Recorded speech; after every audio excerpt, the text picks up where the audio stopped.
Welcome to dinner at the Round Table Podcast with DJ John Tovar, Nelly Nell, Chris Ryder, your source to knowledge. Follow them on Facebook and Instagram at Dinner at the Round Table. Welcome. GG, I am DJ John Tovar, Nelly Nell, Chris Ryder. We all Dinner at the Round Table Podcast, your source to knowledge. Nelly Nell, what's going on? Chris Ryder, we got a special guest? Yes, man, we have a special guest on the show. Go ahead, Chris Ryder. You do an introduction since you're... I'm real excited, man. We're trying to get this guy on the show. He looks excited right now. Look at his face. Yeah, man. Yo, you guys don't understand, man. This is a great friend of mine. My boy, Chef John Biz. Say hello to the people, man. Thank you, man. How's it going, everybody? Thank you guys for having me. I really appreciate it. And yeah, it's been overdue. I'm so happy that I get to do this right now with you guys. It's an honor and a privilege, and I really appreciate it. And Chris, my man, so good to see you as always, man. Yeah, of course, man. So I got a story to tell you guys about this guy right here. So when I was the head butcher over in Brooklyn, I needed an extra hand. So this guy comes up to my counter. He's like, "Yeah, man, I'm looking for a job." I'm like, "Well, I need somebody right now, man." So we set up a stage. What a stage is that you have somebody come into your counter, and you basically test their knife skills. They'll work the counter for a little bit, see where where the skills are. So this guy comes in, he does well.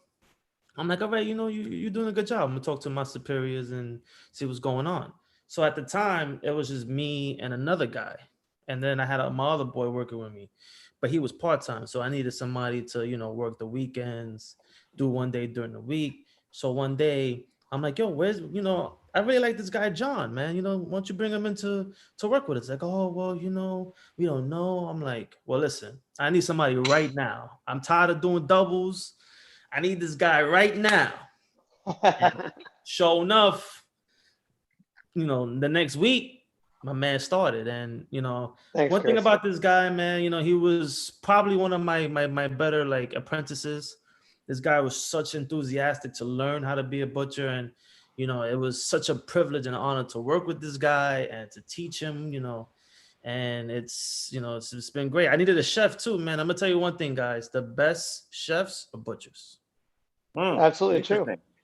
You gotta be a butcher. If you're a chef and you don't know how to be a butcher, if you don't have that base, you're always going to depend on other people, and you're not going to understand some of the fundamentals of how things work.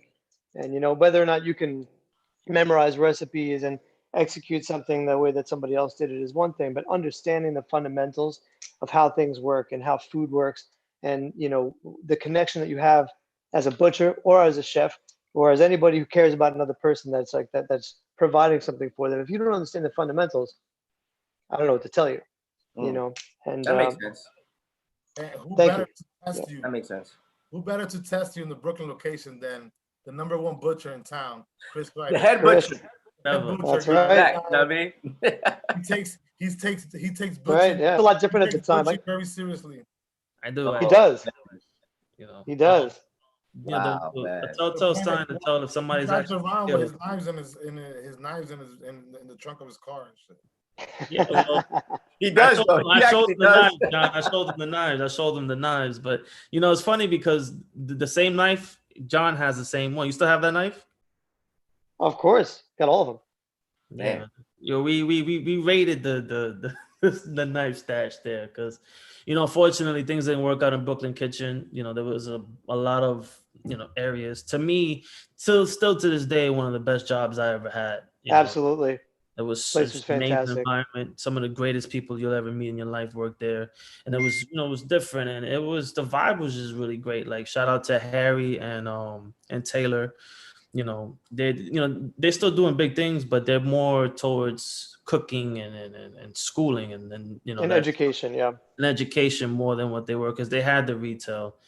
And I learned a lot about business and controlling everything through those guys. And you're never as good as your team. You need a good team around you. And John was one of the guys that he came in there. He has skills, but he was still a little raw, and in terms of like knowledge and everything, and like how to like really break down the whole animals and stuff like that. So and also like Thank you. finding. Thank you. That was awesome that you were able to provide me with that base. When I started, I had my first butcher job was at Japan Premium Beef on Great Jones and Bowery, And I stumbled into it because I was talking to, I didn't know who was the head butcher at the time there. And I was talking to him about how I want to pay a butcher to teach me.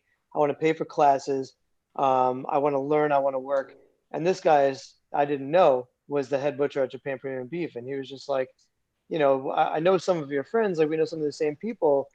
Do you want a job? And I was just like, absolutely. I mean, I have no experience, but like I'm an artist. I'm going to get this. And Japanese butchery is extremely different than American butchery. So that's where Chris kind of came. I'm sorry, I didn't mean to interrupt before, but that's. No, do think it. This show's really about you and celebrating you. You know? Yeah. No, I'm about to ask you that. What's the difference between like when it comes to like Japanese butchering? Like, I mean, how's that differ? Tremendous difference. Japanese butcheries, there are different ways to break the animal down. American cuts are very similar to kind of, you've seen American cuts in the grocery store. Japanese butchery, the knives are different. You're not using like a scimitar or like a curved boning knife, for instance. It's almost never used in Japanese butchery. They use straight blades, sharp on one side.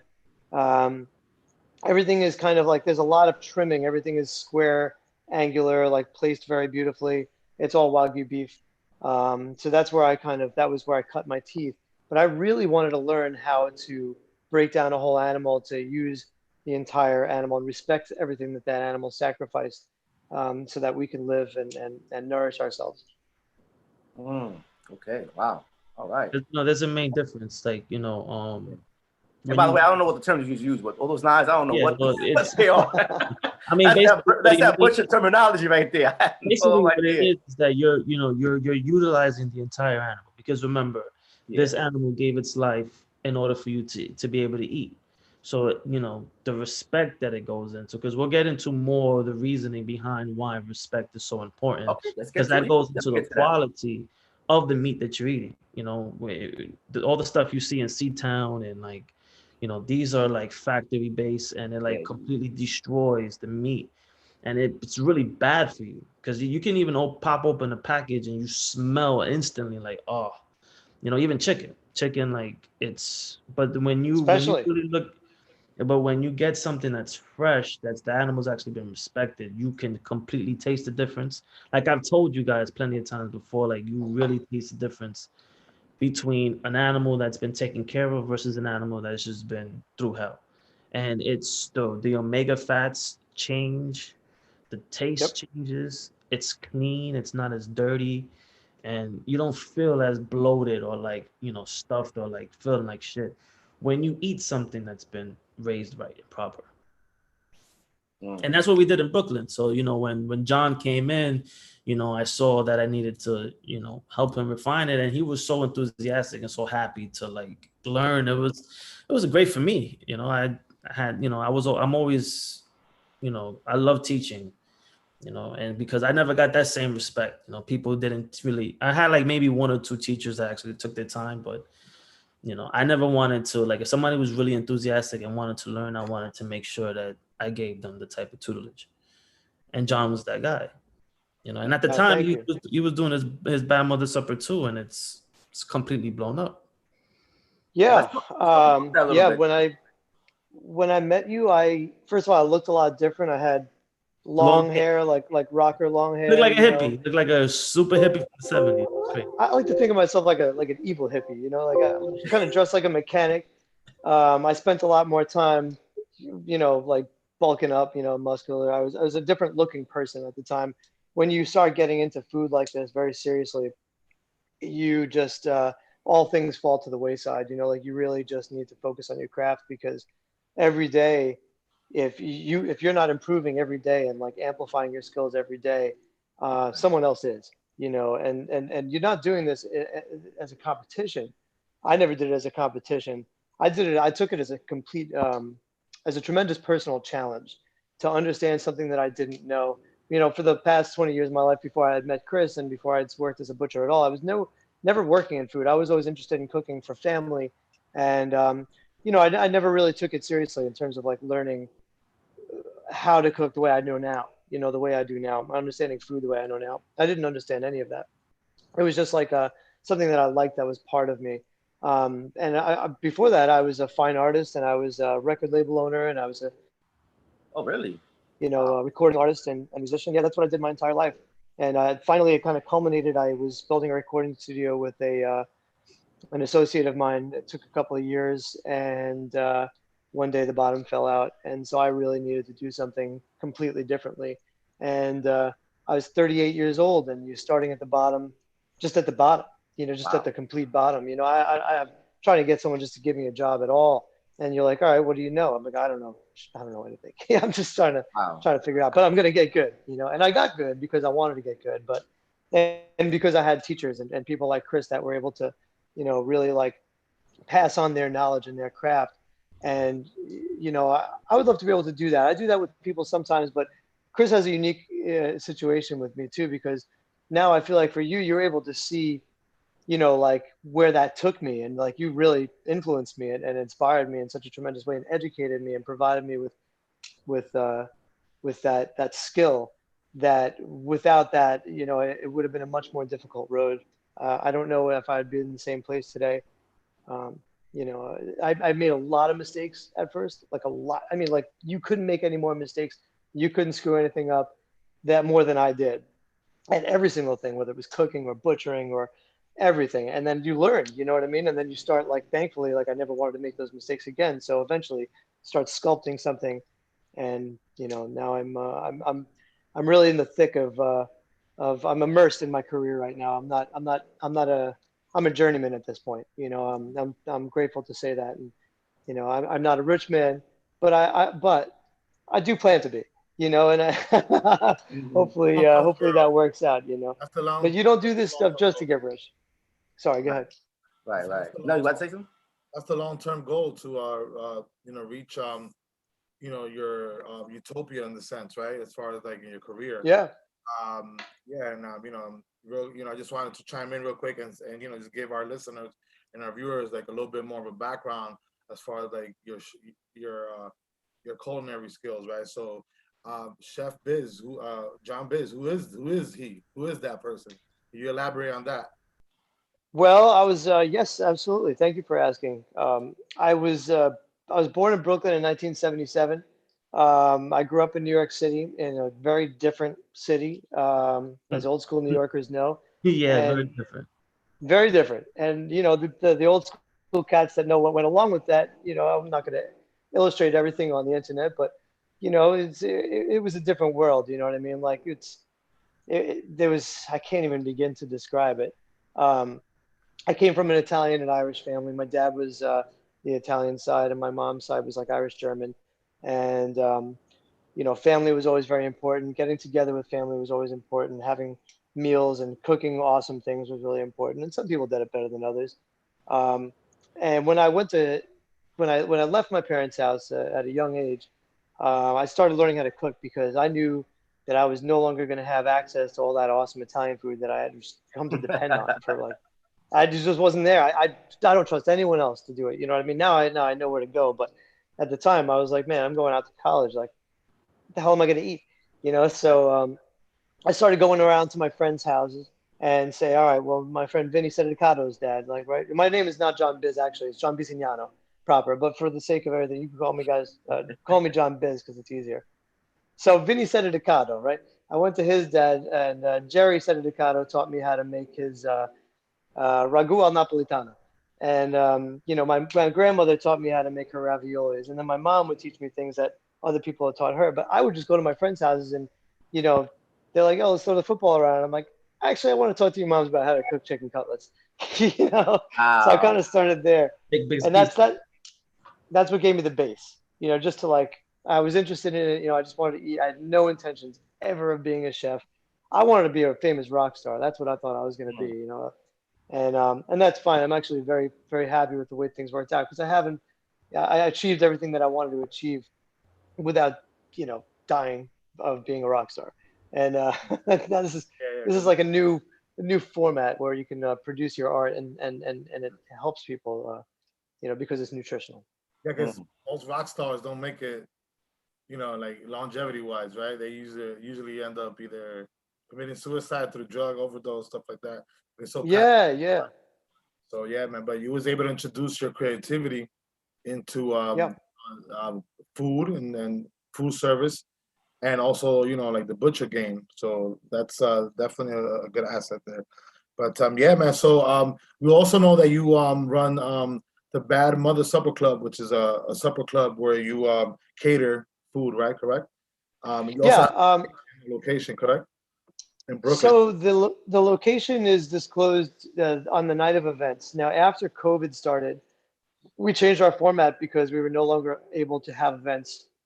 The Supper Club, just to kind of give you guys an idea of what it was and why I started it. It was inspired by, well, it was inspired by a couple of different things. Number one, I really needed to advance my career. And I knew at a certain point after I'd started working at Japan Premium Beef that I wanted to be a chef and open my own restaurant. And I was aware of the pitfalls that other restaurants had, especially in this city. And there was a secret restaurant in the back of Japan Premium Beef called Bohemian. And I cut their steaks for them every night. Now, Bohemian wasn't getting 2-inch tall cut Wagyu ribeye steaks. They were getting like more affordable cuts that a more skilled butcher and a more skilled chef would know how to work with. And so I was like, right away, I was like, okay, cool. So they're taking the most expensive beef, the most fantastic beef that you can find, and they're kind of like figuring out how to like make a profit with it.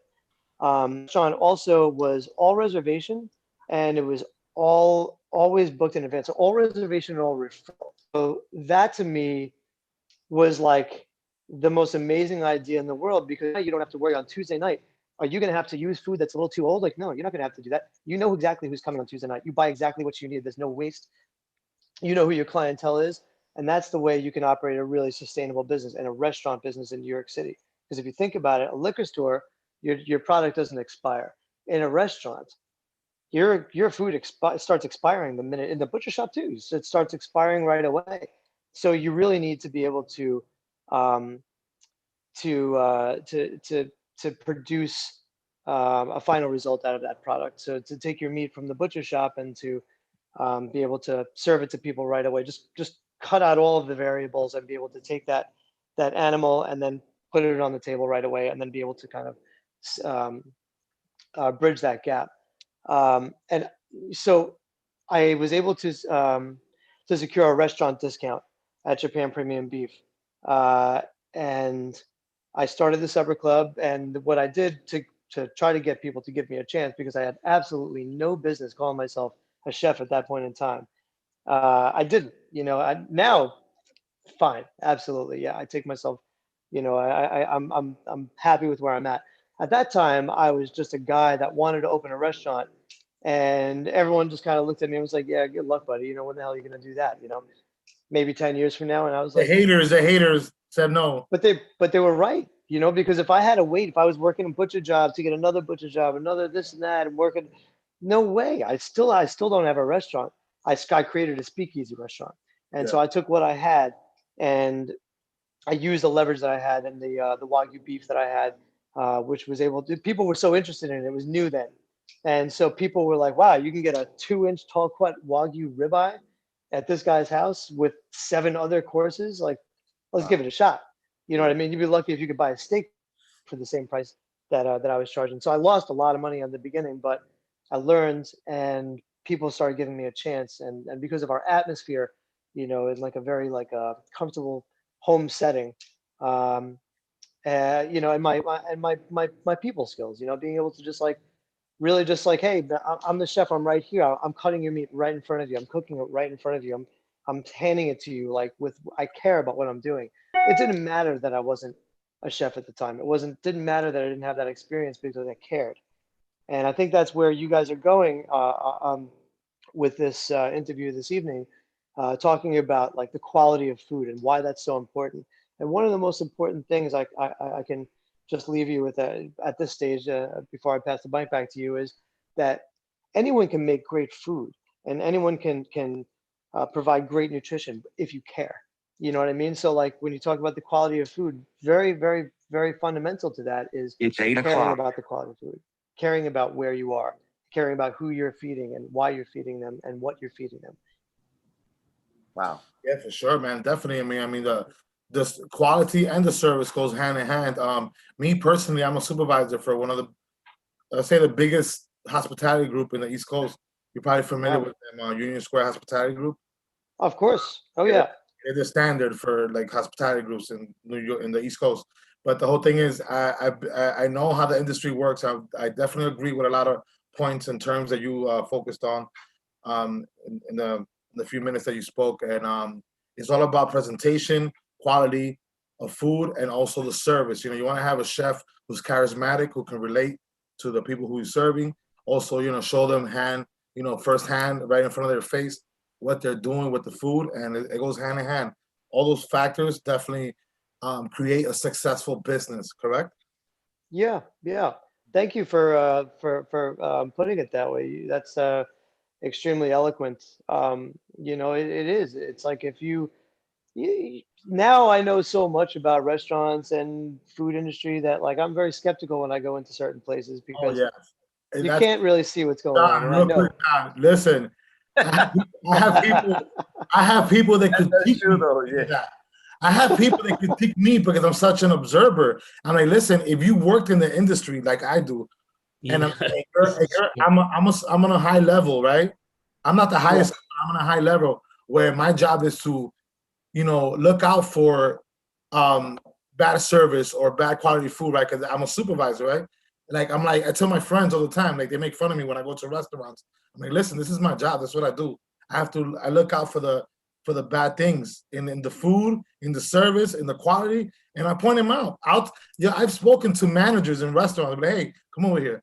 After we're done, right? Everything is done. Now, listen, buddy, I don't mean to judge your location, but I am a supervisor for a hospitality group. Oh, which one? Really? You know how they get all crazy? Union Square Hospitality Group. And they'd be like, oh, wow. They'd be like, wait, what happened? I'm like, this, that, and third was not good.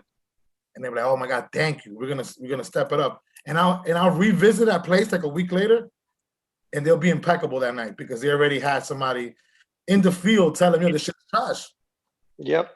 Like anything else, people respond a certain way when they know they're being watched, and when they know someone who knows what they're doing is watching them, they're gonna, button up, right? The best behavior. Yo, it's crazy that you mentioned that because I got a bunch of newbies right now, so I'll just walk up to them and I'll just look at them and I'll go ahead, do you think? And they're like, you're making me nervous. I'm like, I'm not making you nervous. I'm just seeing what you're doing. Then I'm gonna point out what you're doing and what you could do better.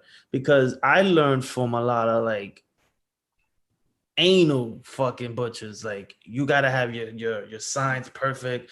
Meat's gotta be facing the customer. It has to have a certain level of fat because let's get into the differences, and a lot of people don't know. And you guys make fun of me all the time about being a butcher, which is fine. But there's a difference between supermarket wait, artisan.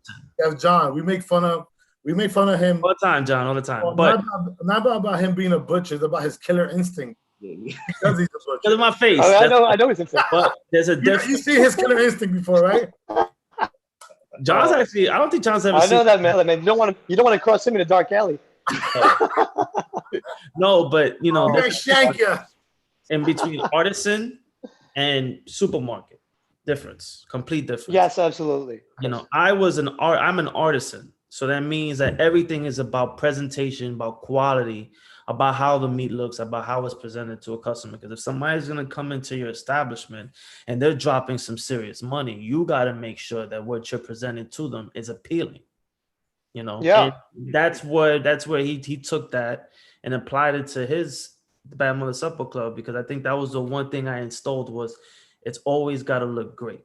It's always got to look good.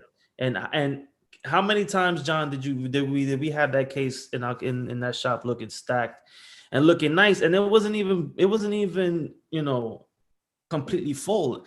It's just ways that you play with the real estate that you have. And I was able to take a shop that didn't make too much money, and I cut that waste down tremendously because I only ordered exactly what I needed.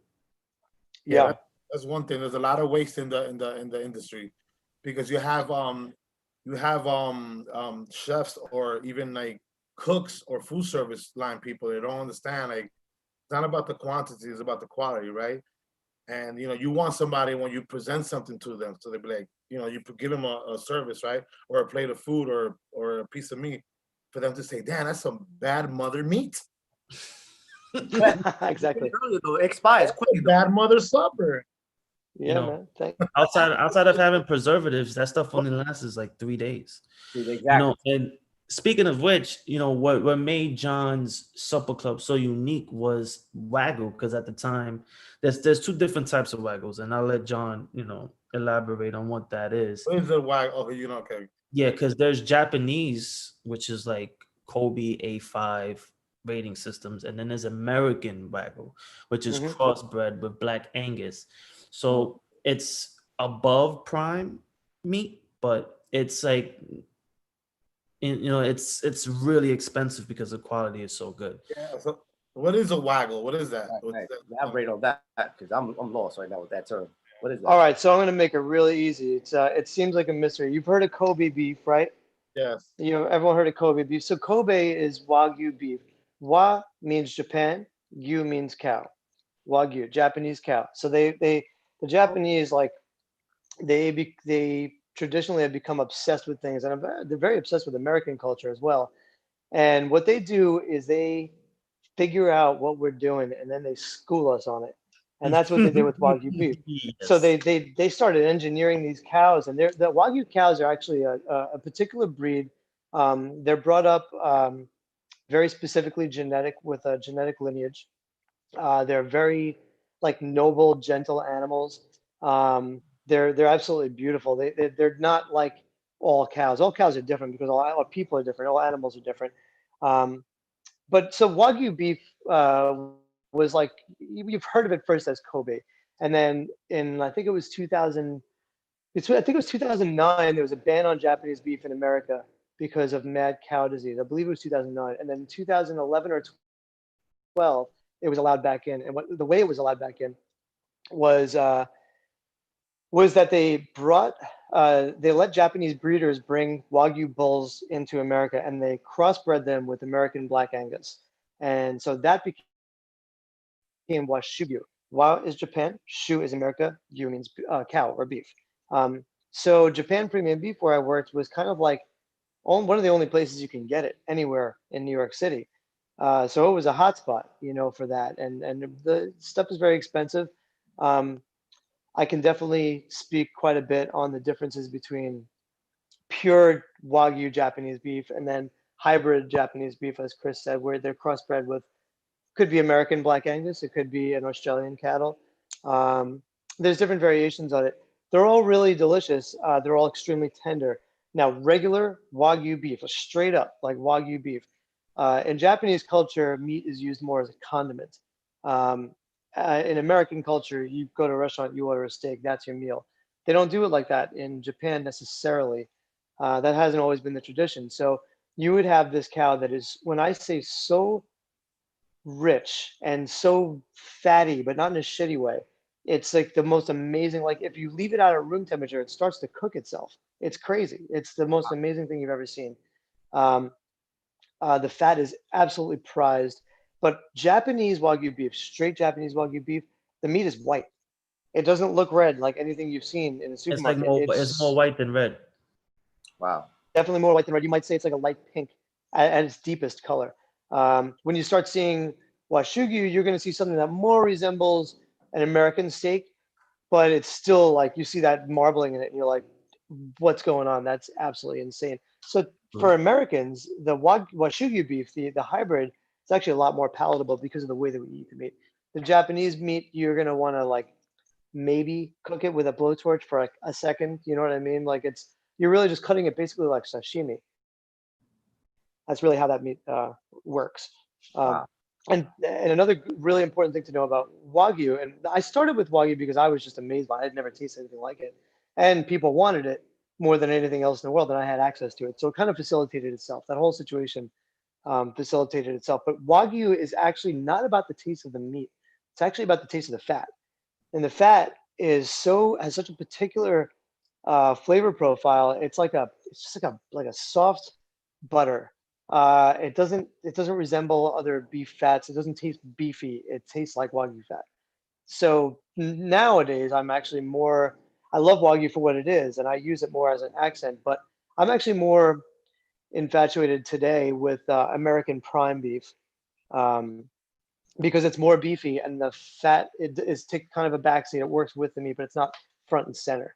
So if you want like a big steak or like a smoked brisket, you're going to want American prime. American, Black Angus would be great, but prime beef, fresh prime beef that's not frozen, that's Yeah. procured from a great farm that takes care of their animals and then sent And to a really good butcher, like Wow.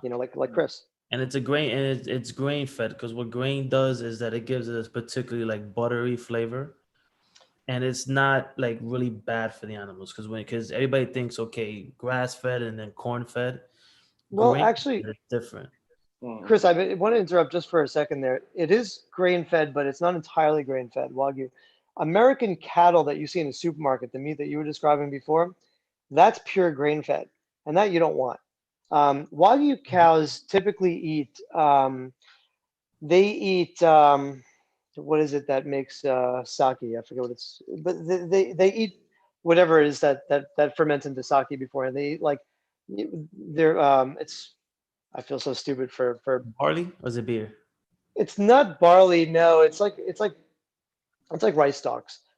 Mm. They eat a diet that's very very specific, but it's similar to grass fed, but they're grain finished and they eat a lot of grain throughout their diet. So it's mingled in. It's more mingled in. Pure grain fed you don't want. Pure grass fed is ultimately, as a butcher, it's great. It's good for the animal. I wouldn't say it's necessarily the best for the It's animal, tasty because we but it doesn't me and John had a like conversation when about that.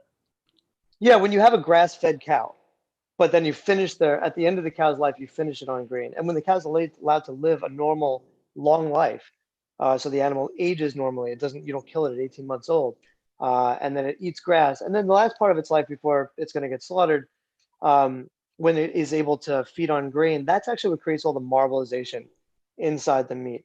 And that is really where your flavor comes from. If you don't have that, your meat's just not going to have too much flavor. It'll taste like salt, but it's not going to really taste like beef. I have a quick question though, John. Mhm. Because honestly, I mean, I don't know if you know this already, but I don't eat meat. I'm a pescatarian. I got 4 years Okay, already. And by the that's way, awesome. I'm looking at your page, and then like, I mean, it was like very tempting though, because I saw a lot of like, those plates was very tempting. But I like the question about, what's your take about plant-based meat though? Is it a difference for you when you actually cook it? And it's like, do you Oh really yeah. significant taste different as well, and how Does you supposed to season a does plant-based meat opposed to an actual meat?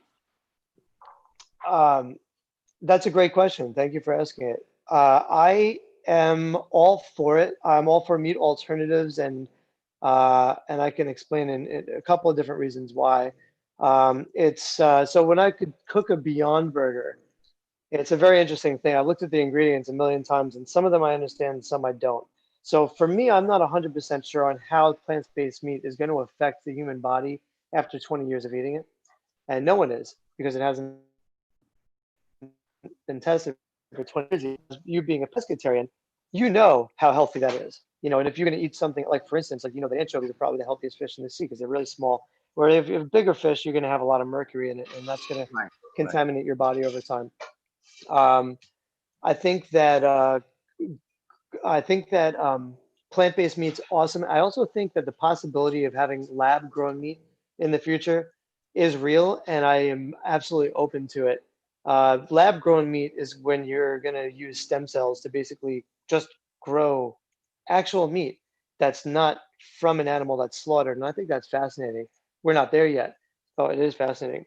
A Beyond Burger smells god awful when you take it out of that package. I mean, it smells god awful. And when you cook it, it's like so it throws me off as a chef tremendously. Hmm. All I know is that I've learned from other chefs season it exactly like a burger season, and cook it to like medium rare, and then when it's done, it's absolutely delicious. I don't know how it works, but it's Yeah. good, and I think that if it helps helps farmers be able to I think meat should be expensive, basically. I really do. I believe that. And I think that if um, it helps cut down on overdevelopment of cattle that are grown just for the sake of being eaten. Those cows don't have good lives. So you really don't want to eat that. You don't want to support that kind of industry. It doesn't really benefit us in the long run. Does not. It's great for heart disease. You know what I mean? If you want to eat a lot of shitty Yeah. beef, it's a great way to kill yourself slowly. It's um, but I think that plant-based meat is fine and it's great. It's a different thing. It's a completely different thing. The nuances of eating meat and cooking meat and working with different animals and it's very important to me, and I think that's really obvious because I started as a butcher because before I was a chef, so I knew fundamentally you had to understand a lot of those nuances. I'm still learning about them today. I learn every day. Me and John actually were having a conversation earlier this week about like certain things, and he was asking me about getting in tri-tips, and I was telling him that I have a grass-fed tri-tip, but depending on like the breed of the cattle, the flavor profile is just not where you want it to be, because when you want a good steak or piece of meat, you always want grass and then you want grain, which is a lot of what good black Angus is. When you have grass-fed, the flavor profile is not as strong, so depending on how you cook it, it's just not as appealing as something as if you have like a grass-fed grain finished animal. And the best Yeah. meat that you can get is something that 70% of his life is out in the pastures, having a good life. Then it's brought in, fed on grain, and then that's how you get that really great marbleization. And if you want a Yeah. good piece of meat or steak, the prime is the best, because what happens is that the interstellar fats, which is known as grain, when it cooks, it dissolves into the meat, and that's what gives it its juicy tenderness. Whereas if you have something that's like select or even like low choice, it's just not as tender. Like you can tell the difference. Like I've had great wagyu beef, and you bite into it and it's like chewing on water. It's like so soft. It doesn't taste like Crazy. water, but it's just so soft. Whereas if you eat a piece of meat from like the supermarket, it's chewy, it's tough, it's not really that good. Yeah, I mean, Yeah. I mean, I've seen articles and like news updates on like the meat is in the supermarket, and those so they're supposed to be like older than what we think they are. You know what I mean? Like whatever date it has on is actually a little bit Oh old. yeah. Oh yeah, for sure. By the time the supermarket get it, it's already way old. By the time that we get it, it's very aged. Well, because there's two different types. So there's wet age. Wet age is basically what happens is that once the animal's slaughtered and it's cleaned out, it's hung for 2 weeks. So it gives it a chance to like tighten up, and it has like a nice like toughness to it. Then there's dry age, which is where you take the most fattiest pieces of meat, you put it into a certain cooler that's very dry, that has enough air in it, and then what happens is it starts to break down, and it gets like a blue cheesy type of Yeah. flavor to it. And then you can, me personally, I don't like anything over 30 days. Even 40 is fine, but when you go into 60, it gets too aged, and like these steaks go to like this small. If I think I asked my boss one time, I was like, how old is he was like, a year. But beef is such great like shelf life, depending on how you take care of it. Well, it's big, right? So it's a big animal. So basically, the way I understand the aging process, and I could be mistaken about this, but from what I understand, wet aging, like after that animal is killed, it's and like you said, it's hung for a little while. Then it's packaged, and once it hits the packaging, from what I understand, that is the process of wet aging. So it's like in there. So if it was vacuum sealed, for instance, that would be a wet aged piece of meat. A dry age, like Chris said, is in a it's in a refrigerator. There's a absolute control over the humidity and the airflow. Very important that those two things are carefully monitored, and that's how you're able to develop flavors, like Chris mentioned, like a cheese. So like you have what happens is you don't want to age a steak. You want to age like a side of ribeye, for instance, with the bones on. And the reason why is because you're going to lose the outside of that meat. Bacteria starts growing in a controlled manner, very similar to penicillin, and it starts adjusting the flavor profile of the meat, much like a wine. So it's like Starts. all water goes in. Yep, it's like fermentation, and you do lose a lot of weight. You're absolutely correct about that. If you just dry age a steak, by the time you got to it, if you had a 2-inch steak, you'd maybe have a 1/4 inch left. You know, so but when you do the outside of a ribeye, a section of ribeye or something like that, you're able to trim it and carve each steak, and then you can really develop like crazy flavors. I mean, the steaks that I just had shipped from one of my favorite chefs in Dallas, Texas, named John Tazar. He is a celebrity chef. He's Anthony Bourdain's right-hand man for a while, and I was lucky to meet him when I was in Dallas, and he does like a 60-day dry-aged sirloin, and then he does a ribeye. I went with the sirloin because the ribeye is going to have a very big fat gap. I thought I was going to lose a lot of weight on the dish. The sirloin's got a fantastic chew, I'm sorry, getting off topic. The steak tasted like popcorn. That's what I wanted to say. It tasted like popcorn. It was the craziest thing I ever tasted in my entire life. I've never tasted a steak that tasted like it ever. You know, it's and crazy. He shipped some to New York for me recently, and I made them again here, and I was like, oh my God. Wow. It's crazy because when I was in Brooklyn, you know, we put it. I don't know if you remember this, John. We used to have the whole short loin in there. So a short loin. Of course, I remember. There's a porterhouse that goes all the way down. So you have the fillet attached to the New York strip. Mm-hmm. So we wouldn't sell enough of it. So I would keep it as is in the case. And I would put in a fresh piece. 30 days later, the thing started to taste just like age. Yeah. It would age. Oh, absolutely. In that reaching case that when we cut. Remember, John? Yep. And that was like. And you just got to shave off the outside. And that's then you're it. good. And once you shave off a little bit at a time because you have to get rid of that bacteria, but it would age perfectly, and it blew my mind because that freaking fridge, that retail fridge that we had was perfect for that. We were lucky. And you nailed it. You did nail it with that. That was actually you dry aged steak basically like a pro, just by accident because you had the right. I didn't even know. I was just That's how it worked. You know, and it was a great price. Yeah. You know, so it was fantastic. And it was, you know, eventually I was jumping up to dry age, you know, and it was something that it's amazing the fermentation behind that. And you have to have a really good fridge and a really dry and like, you know, the fridge has to have a certain temperature, it has to be airy. And you know, John or even Nelson, you guys can go. I mean, not John, because John don't eat me anymore. But Nelson, you can actually go to like Costco's, get a whole ribeye for like maybe $80-$90. You get a part of your fridge, and you just leave it in there, Nelson, for 30 days, and you got yourself some. With fans in the fridge, you need fans in the fridge. Yeah, fans. But you can do that. Yeah, you can. If you have it hanging the right way, you can make it at home. You can make a dry aging fridge at your house. As a matter of fact, I plan on doing that very soon. I've got very, very, very, very big ambitions in the next couple of months and year. Chef John, to get a little bit away from the meat area, let's talk about the truffles. I heard there's a big it's a big game like the truffles it's like a big this it has to be there. You have these very rare ones that.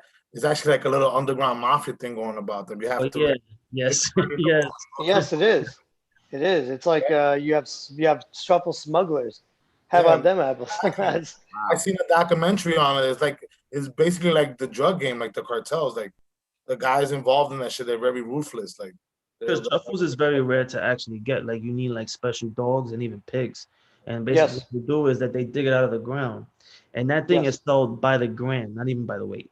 By the gram, that's like you know, one mushroom that you find that'll make you like a stupid amount of money, just one of them. Well, because the size of the mushroom that you're holding your fingers up like that, that big, that's probably like a $300 mushroom. Yeah, you know what I mean. That's for a mushroom. It was one, but you shave them paper thin.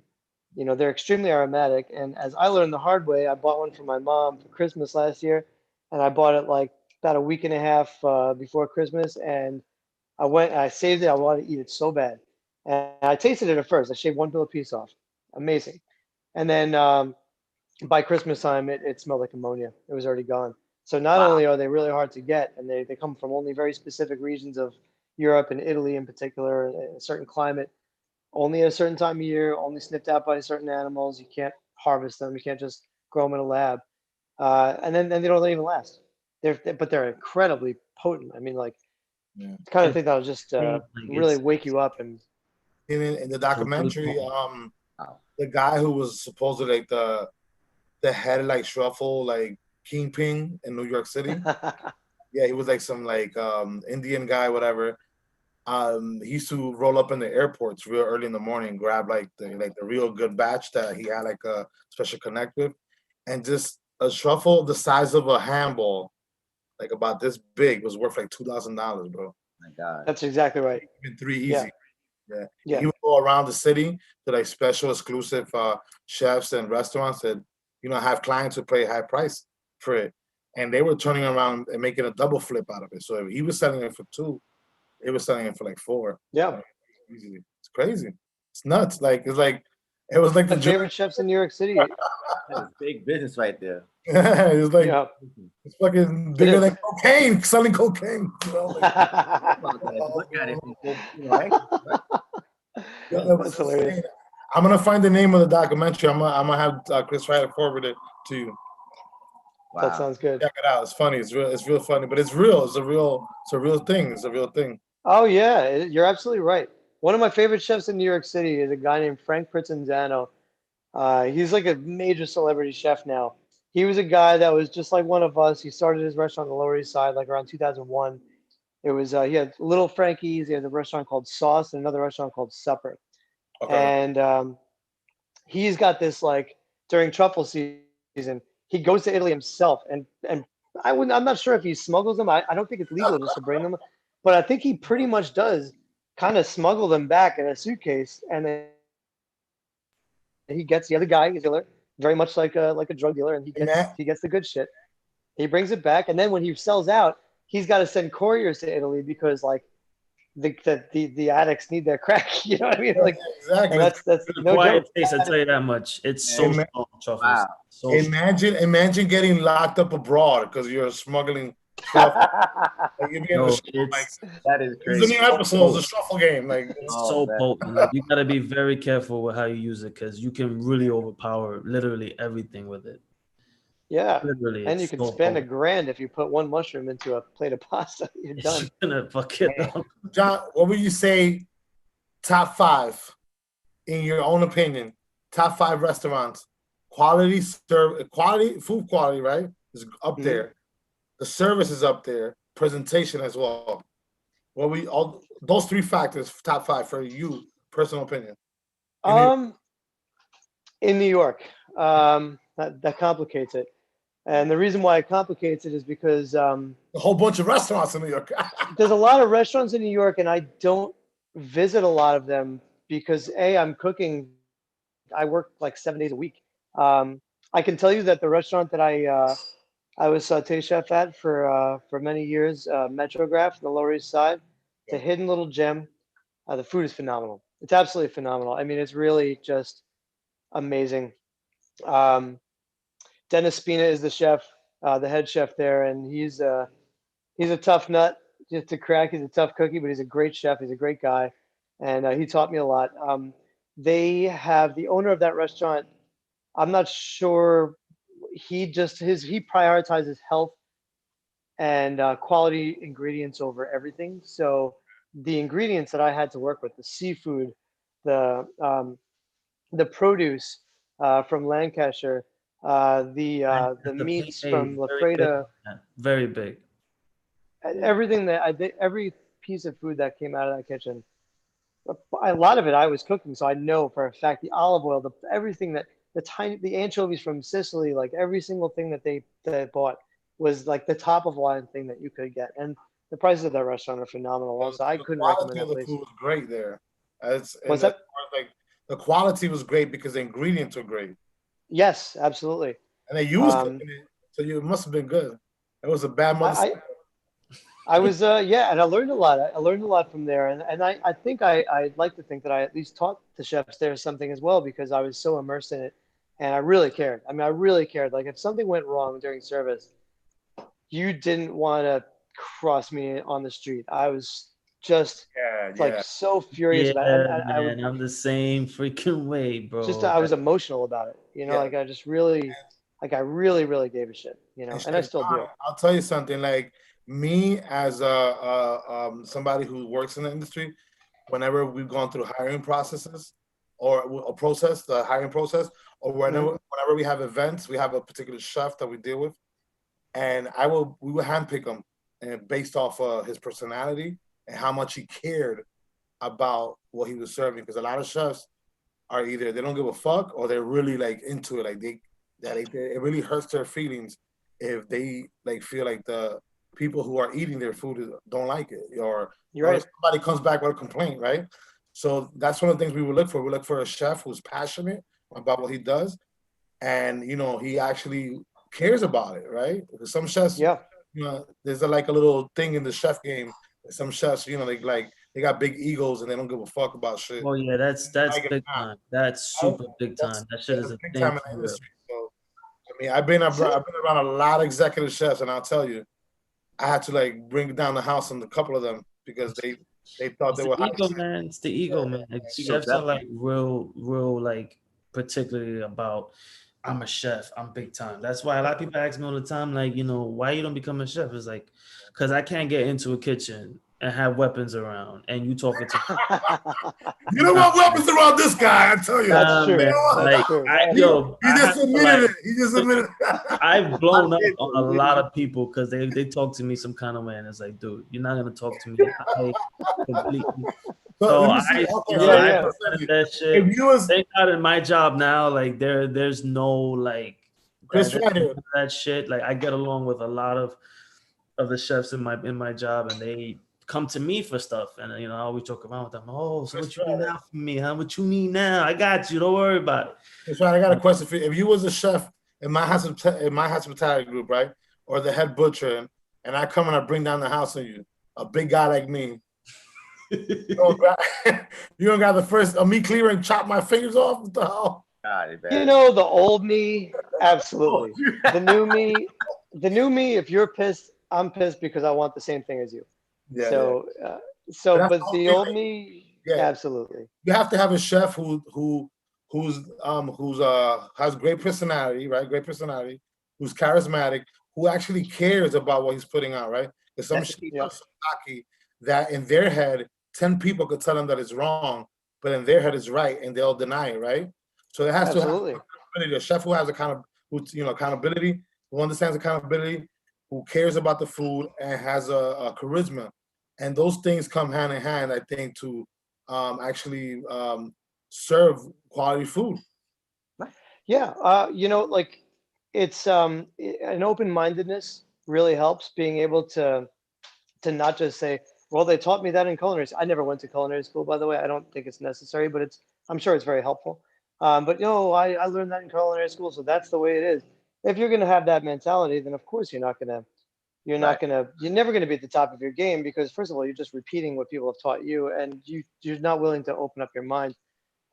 It's interesting that you bring charisma into it. A lot of chefs have no charisma whatsoever, but it helps them to be able to communicate with people and to understand how is my behavior affecting people, because your behavior is actually part of the food. Like what comes from here in your heart and your mind, like that comes out to your plate. You can transfer that energy to your food. Absolutely. Transfer that energy, Those are very interesting points. One thing that I think at this stage of my career that I've really like focused on, because I've been such an underdog in like a speakeasy restaurant, and I know who I'm cooking for, and they're right in front of me, and one of my strengths right now, one of the things that I rely on, is that I can keep everything so small. And I think when you're cooking on a small scale, you're going to care about every single detail. When I chop herbs, I chop every single herb because I know what that dish is supposed to look like. When I cut meat, or when I butcher something, or when I cook pasta or whatever it is, I know what that is supposed to taste like to you. And so because I want it to taste like that for me too, I would cook for you the same way I would cook for my mother. You know what I mean? Like, basically keeping it small, keeping your business small, having a chef that's at the restaurant is extremely important. Having, if once you get too big for your britches and you start subbing out all the work, like subcontracting things, how do you know as the chef what your parsley is going to look like on that dish? How do you know if they rinsed it properly? If they knew to float it 3 times? What are they doing with the stems of the parsley? Are they going to take that aside and freeze it and put it into a brodo and then reuse that part of the vegetable, are they just wasting your money? Are they oversalting things? Does the guy give a shit about washing his hands? You Right. know, Another thing, yeah, that's another thing. Yeah. Great that you mention that, because that doesn't extend only to cooking. It extends also to you going into a butcher shop and you're seeing yes, the meat, yes, how they're cut, the and sauce, bacteria how is they're real. cut. Oh yeah, for sure. And I get so like crazy sometimes because I see my coworkers who don't care as much as me. I'll see a piece of meat that's been sitting there for a week or two, and it's like, why isn't nobody touching that? That's a valuable piece of meat, and it starts to turn green, and the case doesn't look a certain way, and it drives me nuts It's sometimes. disgraceful. It's And it's disgraceful. Somebody's disgraceful. got to eat Like, that. you're working in an environment that's very high end and high class, and you have to care about what you're doing, and it Yep. shows in the quality of what you're buying. You're gonna spend top dollar. You gotta expect to get top dollar work. Absolutely. Yep. Absolutely. I want to ask you back to a cooking question though, because honestly, as you guys were saying this, I'm just kind of like taking this information in. But how important is seasoning? And because I mean, I think it's a lot of math is involved in cooking. Very much so. There's math and science involved in baking, absolutely, and that's not even up for debate. There's a lot of nuance and understanding the fundamentals of how things work when it comes to, like I would say, just cooking that's not baking. Because when you ask me how important seasoning is, I have 17 different types of salts that I'm looking at on my shelf up there now. Even Different. so many This, oh my God, it'll blow your mind. Like all the different, and the different salts have different flavor profiles. They have different levels of nutrition. They have different minerals in them. Water has different minerals in it. If I go up to my friend's place in Cropseyville, New York, the water there is extremely minerally. Where you go out to New York and it's got more of a chlorinated kind of flavor. New York water is very good, but it just goes to show you seasoning is very important, and understanding how the seasoning is going to work with food. And I have a great way to answer this question succinctly, actually. Pasta.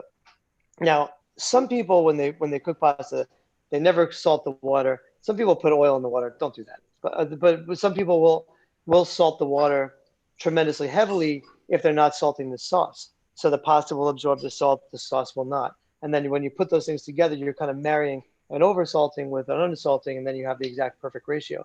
So by understanding that your sauce with a tomato is sweet, you don't really want to salt tomatoes very often when you're cooking them. So if you have a sweet sauce and salty pasta, when you put those things together, you understand they're going to come together at a certain point, and it has to be at the right point. Those things have to merge at the right way. So seasoning is extremely important, and understanding how food is going to take seasoning. Another good example, I'm going to begin a barbecue empire in this city, and I'm doing my smoked briskets now. I've been studying it for a year and a half, and I went down to Texas and to all the barbecue, the holy ground of barbecue. And I'm a student of Aaron Franklin from Franklin Barbecue, and I've studied everything he does. And I can tell you that the nuance of salting and peppering a brisket, it's the only seasoning you put on it. Just a little bit of mustard as an emulsifier, and then just salt and pepper in a very particular way. The first brisket that I made, oh my God, the thin part of it was like, I salted it so much more than it needed to be. And then the rest of it was absolutely perfect. The second brisket I did, I just backed off on all the seasoning. Now the thick part doesn't have enough salt, and the other part is perfect. So you really need to understand each bite of your food and season accordingly. Different types of salts really are important. Iodized salt that they sell in the supermarket, I don't touch it. I don't know what use it has. Maybe to clean surfaces. I don't cook with it. Wow, yeah. Trash. That's the worst type of salt you can use. That's crazy. What's that? That's the worst type of salt you can use. Yeah. The best type of salt, the sea salt. No, the worst. Absolutely. The one in the supermarket, the iodized salt. Oh, the iodine salt is the worst type. Yeah, absolutely. Iodine is a poison. It's a poison. I mean, you need it. That's why we have so much people with high blood pressure and dying of fucking shit all the time because they use that salt a lot. I tell people all the time, because I have a wellness background. Himalayan salt, sea salt, is probably the best Yeah. thing. Yeah. Yeah, right. Absolutely. All the different sea salts that are harvested from different regions, they keep the minerals from the sea in the salt. So that's really important. When you make salt in a laboratory in a factory, you don't have any of that. And then to add just iodine into it, like you do need a certain amount of iodine in your diet, but a very, very small amount. Yeah, but you can get it from different sources. You don't need it from that. You can get it from other sources. Right. And it's one of the things that I miss about my time in Brooklyn was when we used to smoke stuff. Remember, John? We used to smoke. Yeah, absolutely. Smoke What type of bacon. stuff are you guys smoking over there? Yo, All and, kinds. it brings me talking about that. It brings me back to a really good friend of mine, my Is mentor. only smoking me or is smoking something else? John never got to meet him, but he was there before. John was there, and this was before I didn't know nothing about cooking. So when he was leaving, he's like, "Chris, you're gonna take over all the the barbecue. I mean, smoking, all that stuff." I'm like, "What are you talking about? I can't do it." He's like, "You're gonna do all of that." I'm like, "But how do you know it's done?" He'll go, "You'll know." So I'm always thinking about like, okay, it's time. You got to put it in, leave it in it for an hour. It's like, no, just look. Yep. Yeah, you have an instinct. And that was one of the best bacon. We did a maple and a apple, and I think John, was that the first time you actually did the smoking, right? And I taught you how to do that. That is the first smoking I did, and that was the best bacon I've ever had in my life, hands down to this day. And we would smoke like 3 or 4 of them, and we would go up into the rooftop, and I'd be like, "Yo, John, check that. Make sure." It's right. Just touch up on what you said a little bit about you'll know the look, right? A lot of chefs season stuff off of their own personal like perception. You know what I mean? Like they know exactly what to throw and what not to throw, right? Like like I'll see some chefs they don't even measure stuff. They just go off of eye. Visuals basically. And this dude, man, my mentor, Mike Jennings, man, R.I.P. Shout out to him, man. He was the best I've ever seen at just eyeballing. He was amazing. And he really taught me a lot about cooking and all that stuff. And, I miss him, man. He was fucking amazing, dude. R.I.P. Mike Jennings, man. You miss, bro. He taught me a lot by proxy through you as well. Yeah. I learned a lot. Amazing, bro. Amazing. Yeah. Wow. I used to hate sausages. Hate it. I would never going to eat a sausage. I thought they were just nasty. And we had these beautiful steaks at Brooklyn Kitchen, and we had all these things that Chris showed me how to prepare. Time to do the sausages. I didn't want anything to do with it. When the shop closed, was the first time, and you're gonna laugh at me. The first time I took all the sausages home, like different kinds of each one. And I started tasting them. I'm like, it would bother me when I was a butcher. I would say, hey, I'm not trying to guide these people towards like these different steaks or this different cut, and I know because I'm passionate about cooking it, so I want to sell this stuff. I want to, put it into people's hands. All they wanted was the sausages a lot of the time, and I couldn't figure it out. Now I understand why. I mean, the butchers that we learned from, Chris learned and taught me, and I've taught other butchers and chefs as well. They understood the fundamentals that have been passed down through time, through generations. From, this is a craft that's it's in many ways dying as it becomes factory, a factory kind of thing. You go to the supermarket, you get your Italian sausages. Yo, you know what I mean? Right. Yeah, we did a you hit it right up his valley. He talks about automation all the time. John Tavares. Hold on, I want to tell you guys this. We did. He has the Kool-Aid on right now. Chicken sauce. Yeah, automation. I told you guys it was a big thing. About it. He nailed it. But go ahead, Chris Ryder. I know you want to. We did like a buffalo chicken sausage one time. Dude, it tastes just like buffalo chicken, like buffalo wings.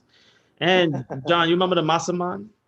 Yes, of course. No, it was taken by a butcher named Rex Workman. Shout out to him, a longtime friend of mine. He created that, and then Scott and then Mike, they kind of like played with it, so they brought it down to like, and it was probably one of the greatest sausages. It was amazing. In my life. And these guys. Scott is an amazing butcher too. Shout out to Scott, man. He's doing big things over in Seattle now, man. He's got he was really good with like charcuterie. And like these two guys, Mike and Scott, were badass. They would make like this amazing stuff, you know, and they, you know, we had such a great thing, and I wish we would have had more time to really develop it, you know. Yeah. But I learned from those guys, and those guys were, all three of those guys were like super badass, and I just learned from them, and I just studied them, and I just, you know, saw what they were doing, and you know, I tried my best to keep up that same like you know, process, and then, you know, it's all about passing knowledge down. They taught me, I taught him, he taught others.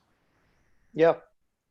Absolutely. Scott was a good teacher as well. And in fact, I had I wish I could have worked with him for a longer period of time. But when I first met him, I didn't realize who he was.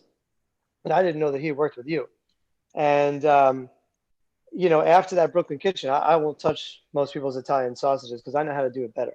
You know, and I went into the butcher shop, and I was, he was Foster Sundry was a butcher shop in Brooklyn, Bushwick.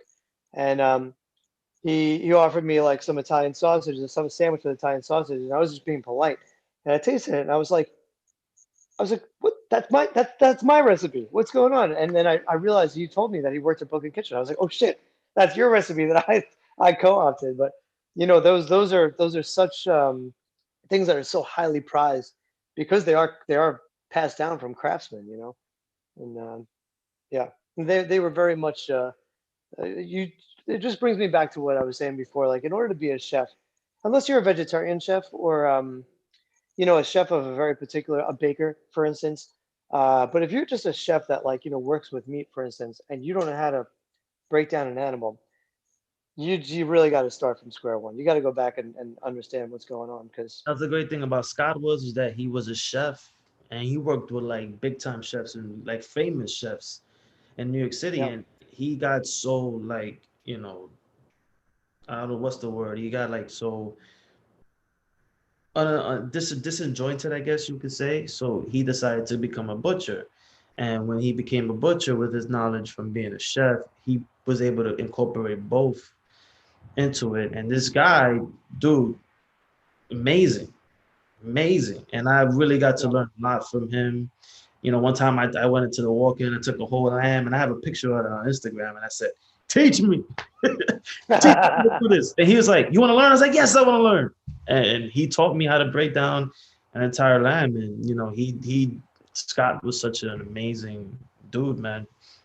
You know, Yep. and a lot of our recipes too, man. Rex, shout out to him, man. He Yep. was really good in a lot of stuff that he did. You know, he had like really nice techniques that I picked up from him. And sometimes people ask me like, "Yo, that's really cool. How you doing that?" And I'm like, "Well, you know, this guy taught me." And when you become a chef and then a butcher, you learn from so many great different people. You start to incorporate what you've learned into what you're doing, and then you make it your own. You know, and that's what John was able to do. He was Yep. able to take what I taught him, what other people taught him, put it together, and then now he's badass, bad mother.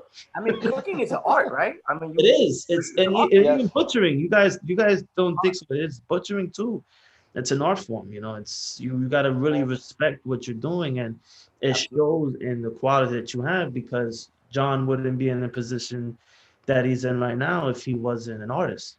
He's an artist. True. That's what it is. And he incorporated his musical talents into his chef talents, and that's why he's been as successful as he is because it's really an art form. It really is. Yeah, Thank no, you, Chris. yeah. And the fact that, you know, like you said, like he incorporated his butcher skills and learned what the process of the meat is. Him knowing that made him a better chef. Correct? Absolutely. You appreciated Absolutely. you appreciated the actual the substance that you're cooking more. Correct? It's fundamental. And I don't waste anything on the animal. I mean, like anything. I mean, I cook with chicken feet. You know what I It's mean? Like everything. Yeah. everything. Well, because I love animals so much. You know what I mean? We are animals. Like you know, I'm a I'm an very animal. You're an animal. Everybody's an animal. yeah. Well, I mean, hey, I, John, Chris, you're an animal. Chris, you're an John, now animal. that you're speaking about animals, now that you're speaking about animals, Let's put the animal on the table right now. Come on. there's a particular breed of animal, John, that I want you to try out. It's called the Nelson. Breed. And Got you first this time. Oh Got you man. first. it's the marveling on this particular bad mother. I'll make it delicious, man. I'll You make it know, delicious. it's The meat has a high it's IQ. like the fat cap is like this big. You All right, so know? Nelson, if you were gonna be cooked one way, would you want to be grilled as steaks, or would you want to be like smoked, like make barbecue or like a pulled pork kind of thing? Would Gotta you, smoke them, man. You gotta smoke them. maybe just make cheeseburgers out of you? What do you think? You gotta smoke them, Sausages? John. We gotta smoke them. That's what it is. We gotta And then smoke serve him. me as pulled pork like that, You like know? that. We gotta smoke him because his fat is like, you ever seen the fat caps like sometimes like a real good animal, like especially with Yeah, I'm developing one. Thanks. it's like right there. But speaking of which, let's talk about poor quality meat versus good quality meat as far as like chickens and pork. Because pork gets a really bad reputation. Like people think, oh, It pork does, is it bad, does, it pork is does. it. But what people don't understand is that you got it. Like what happened was that the America they needed to get a cheaper and more cost effective alternative. So what they did was is that they took pork, which is a very fatty animal, period, and they made it very lean. Pork is not meant to be lean. Good pork is actually very fatty. And like if you see like a pork chop, and I'll show you guys a picture of it, the fat cap sometimes is like this, and the meat is literally like that. So Yeah. one of the best pigs we ever got was from Lancaster, Pennsylvania. And John mentioned it too about the porter, about the produce and all that stuff. Their farms out there are amazing. Yeah. Pork had grain in it, and it looked like wagyu. I think I showed you a picture, John, of it. It was one of the craziest things. And when you have pork that's really bred well, it tastes so clean, and it's not like pork It's when a you whole different. It's a whole it's a different whole thing. different thing. And then chickens too. Like you can pop a package of chicken in Seatown. You get that smell that it's like ugh. But when you get like an animal that's been clean, it smells sweet. Yeah. And Yeah. I chicken. mean, Go ahead, John. chicken especially. I mean, chicken is. I stopped eating chicken for years at a certain point because I thought it was just gross, and I thought it was also cruel. You know, you put a bird in a cage with 100 other birds, and the only day that they right before they're about to get their head chopped off, that's about as free as they're going to get. Yep. Those animals are not happy. They're not well nourished. They're bred animals. I don't believe should be bred like that at all. I really don't.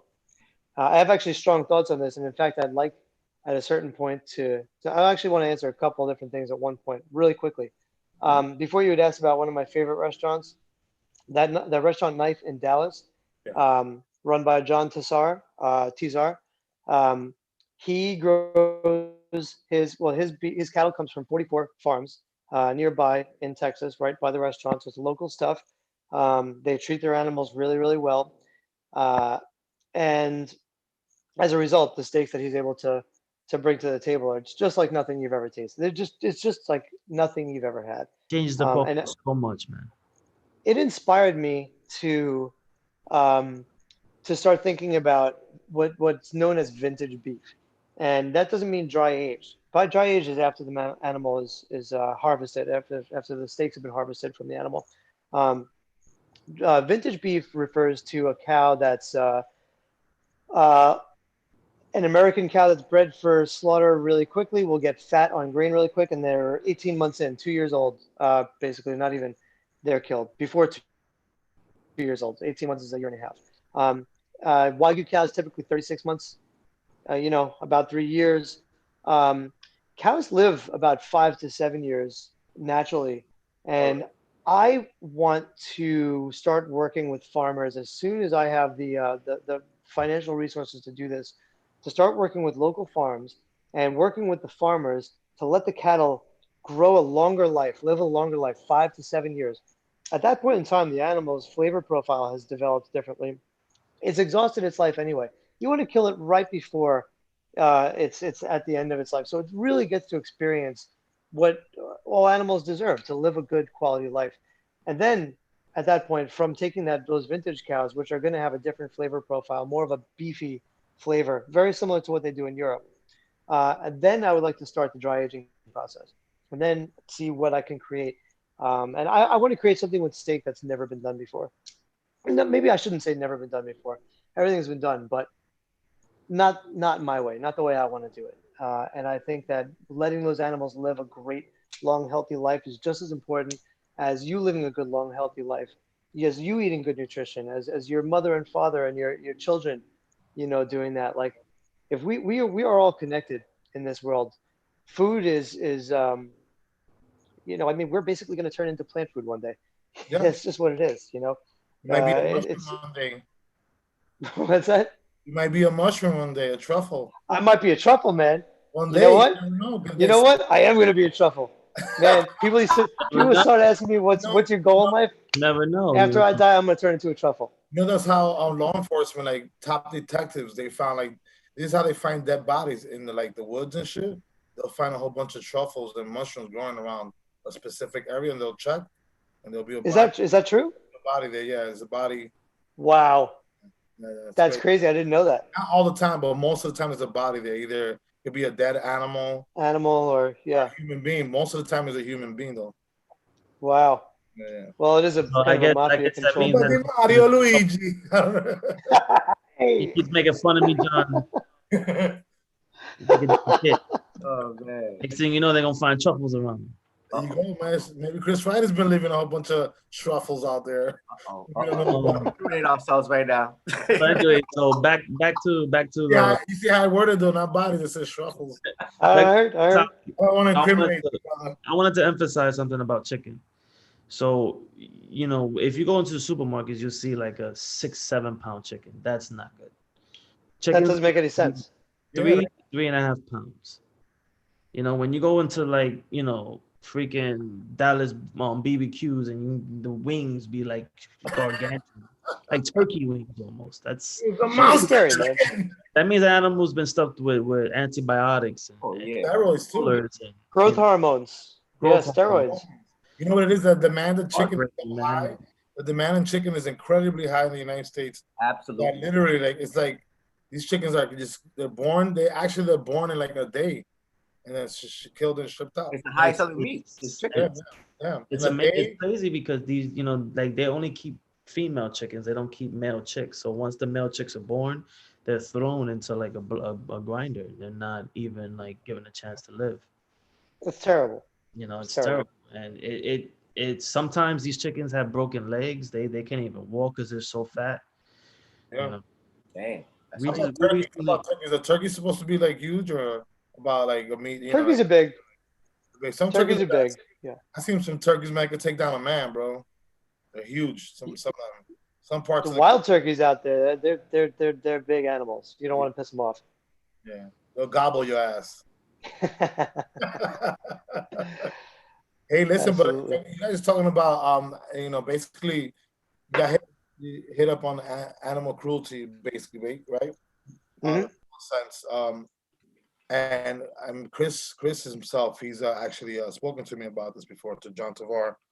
Like the way like an animal is raised in a happy environment is most likely to be a better produce, right? 100%. Yeah, like a better meat in the sense than an animal that was like slaughtered, beaten up, or mistreated. Correct? yeah, very much Or so. malnourished, or yeah. There's a way to tell if an animal's like, especially beef, if it's been properly raised and it's had a happy life versus not. And I read this in the book. It's crazy when you cut into the meat.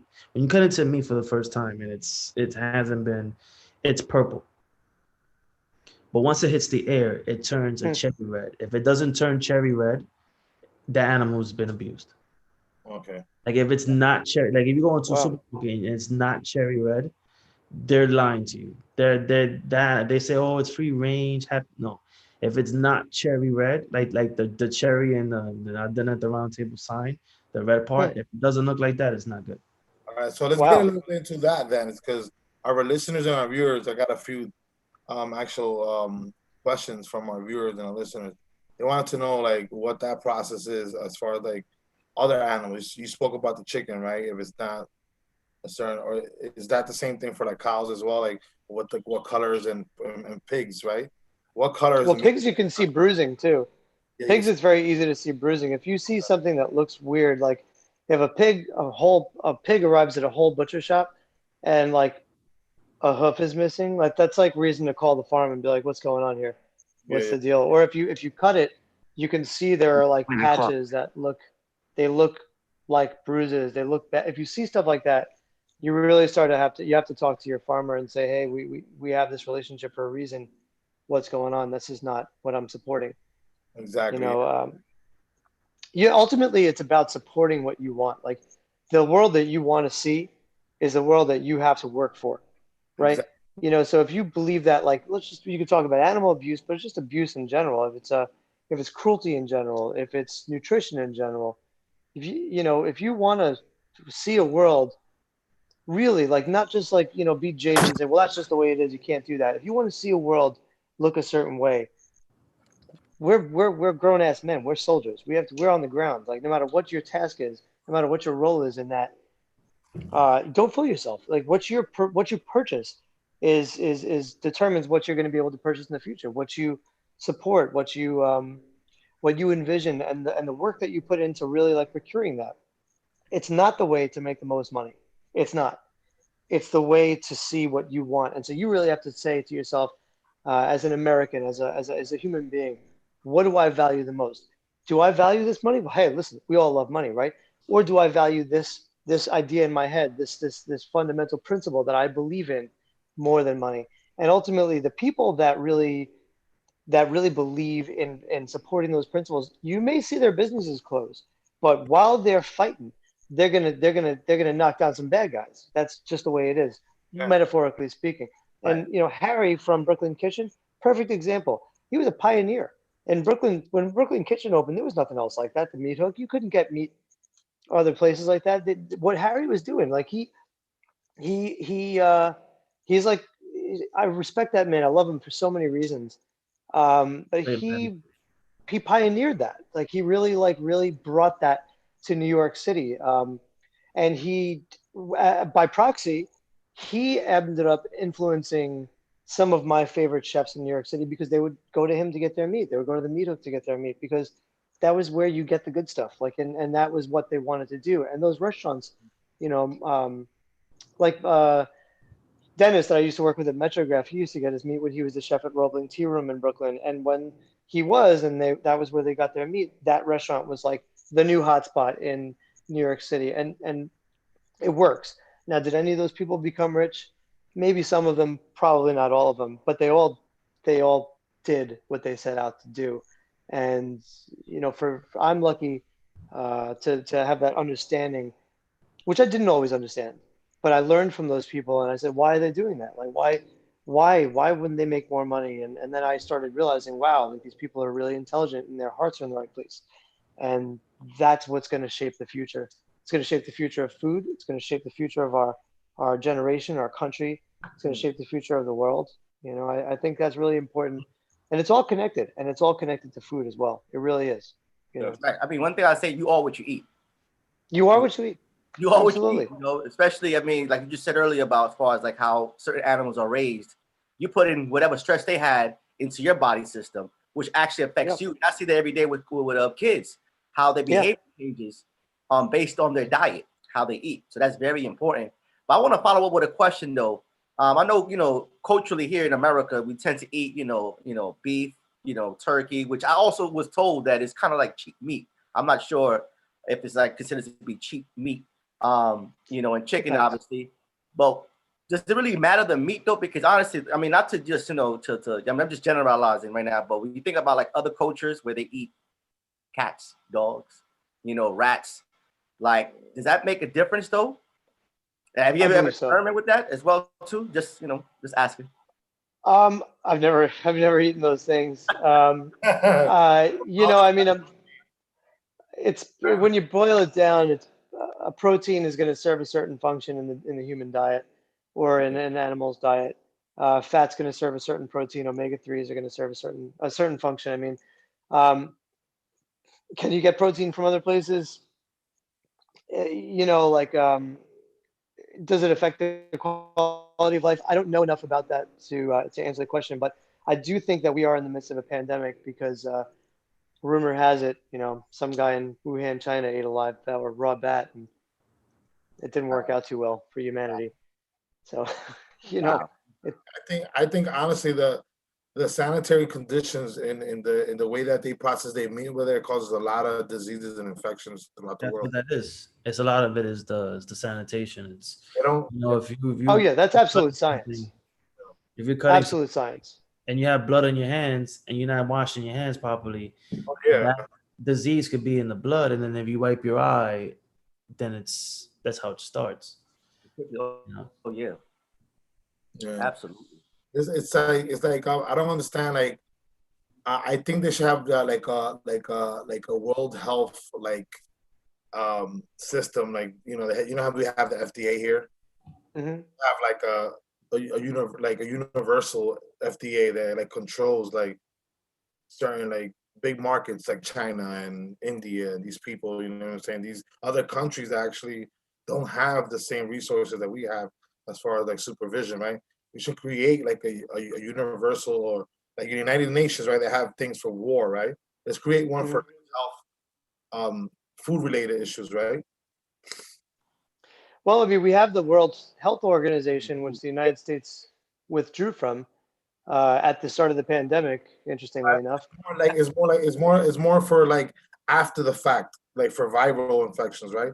But it's how about we have like somebody who oversees like the produce or the way that things are processes, the way things are processed overseas before they even come here, like an international like overseer. I Yeah, mean, I think you're absolutely right. yes, Unfortunately, you have very powerful actors in the world that, whether it be the country of China or Monsanto, you have very powerful actors that act in their own interests, and when you have a lot of money and a lot of power, it's tough to tell you what to do. yeah, So, but you have the power because you get to make the choice of where you buy your food from. So if you have a relationship, for instance, with a reputable farm or a reputable butcher, now you actually take the power away from Monsanto because really where they get their power from is money. So you to get there, really the dollar has to speak in the long run. It really has people's values have to reflect that. And I think that's possible. but yeah, but even like that, Chef John, if we can like make the right choices here within the United States, right? But Hmm. then across the world, somebody's making the wrong choices, and they Right. travel to the United States. That can affect us too. That's what happened now, correct? With the pandemic. So we You have to said have it, dude. a system in place that prevents things, not try to fix it after it's already there. You know what I mean? Like Amen, brother. Amen. we have to sanction these countries that don't have those systems in place. Like the United Nations is there to take care of war and make sure that people don't, human rights, whatever. But we need to build the same system to stop preventive things, right? Not Right. not things that try to fix things after the fact. And especially Yes. in the food industry, I think that's very important because, like I said, somebody across the world can have some fucked up shit over there, and then they travel to the United States a lot, and then they spread it over here. The next thing you know, we have another pandemic and viruses spread and stuff like that. So I don't know. I just think the world leaders need to get together and really do that a little bit more um, often, or make a system that actually works. Preventative medicine, we'll call it.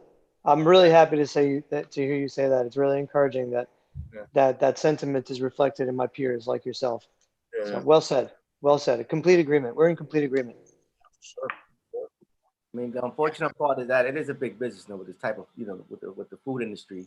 Oh, yeah. Monsanto's like that's a big business, and like you said, money definitely talks. It definitely Yeah. talks, and this is why there's no law right now, as of right now, where they don't have to label GMOs. So Right.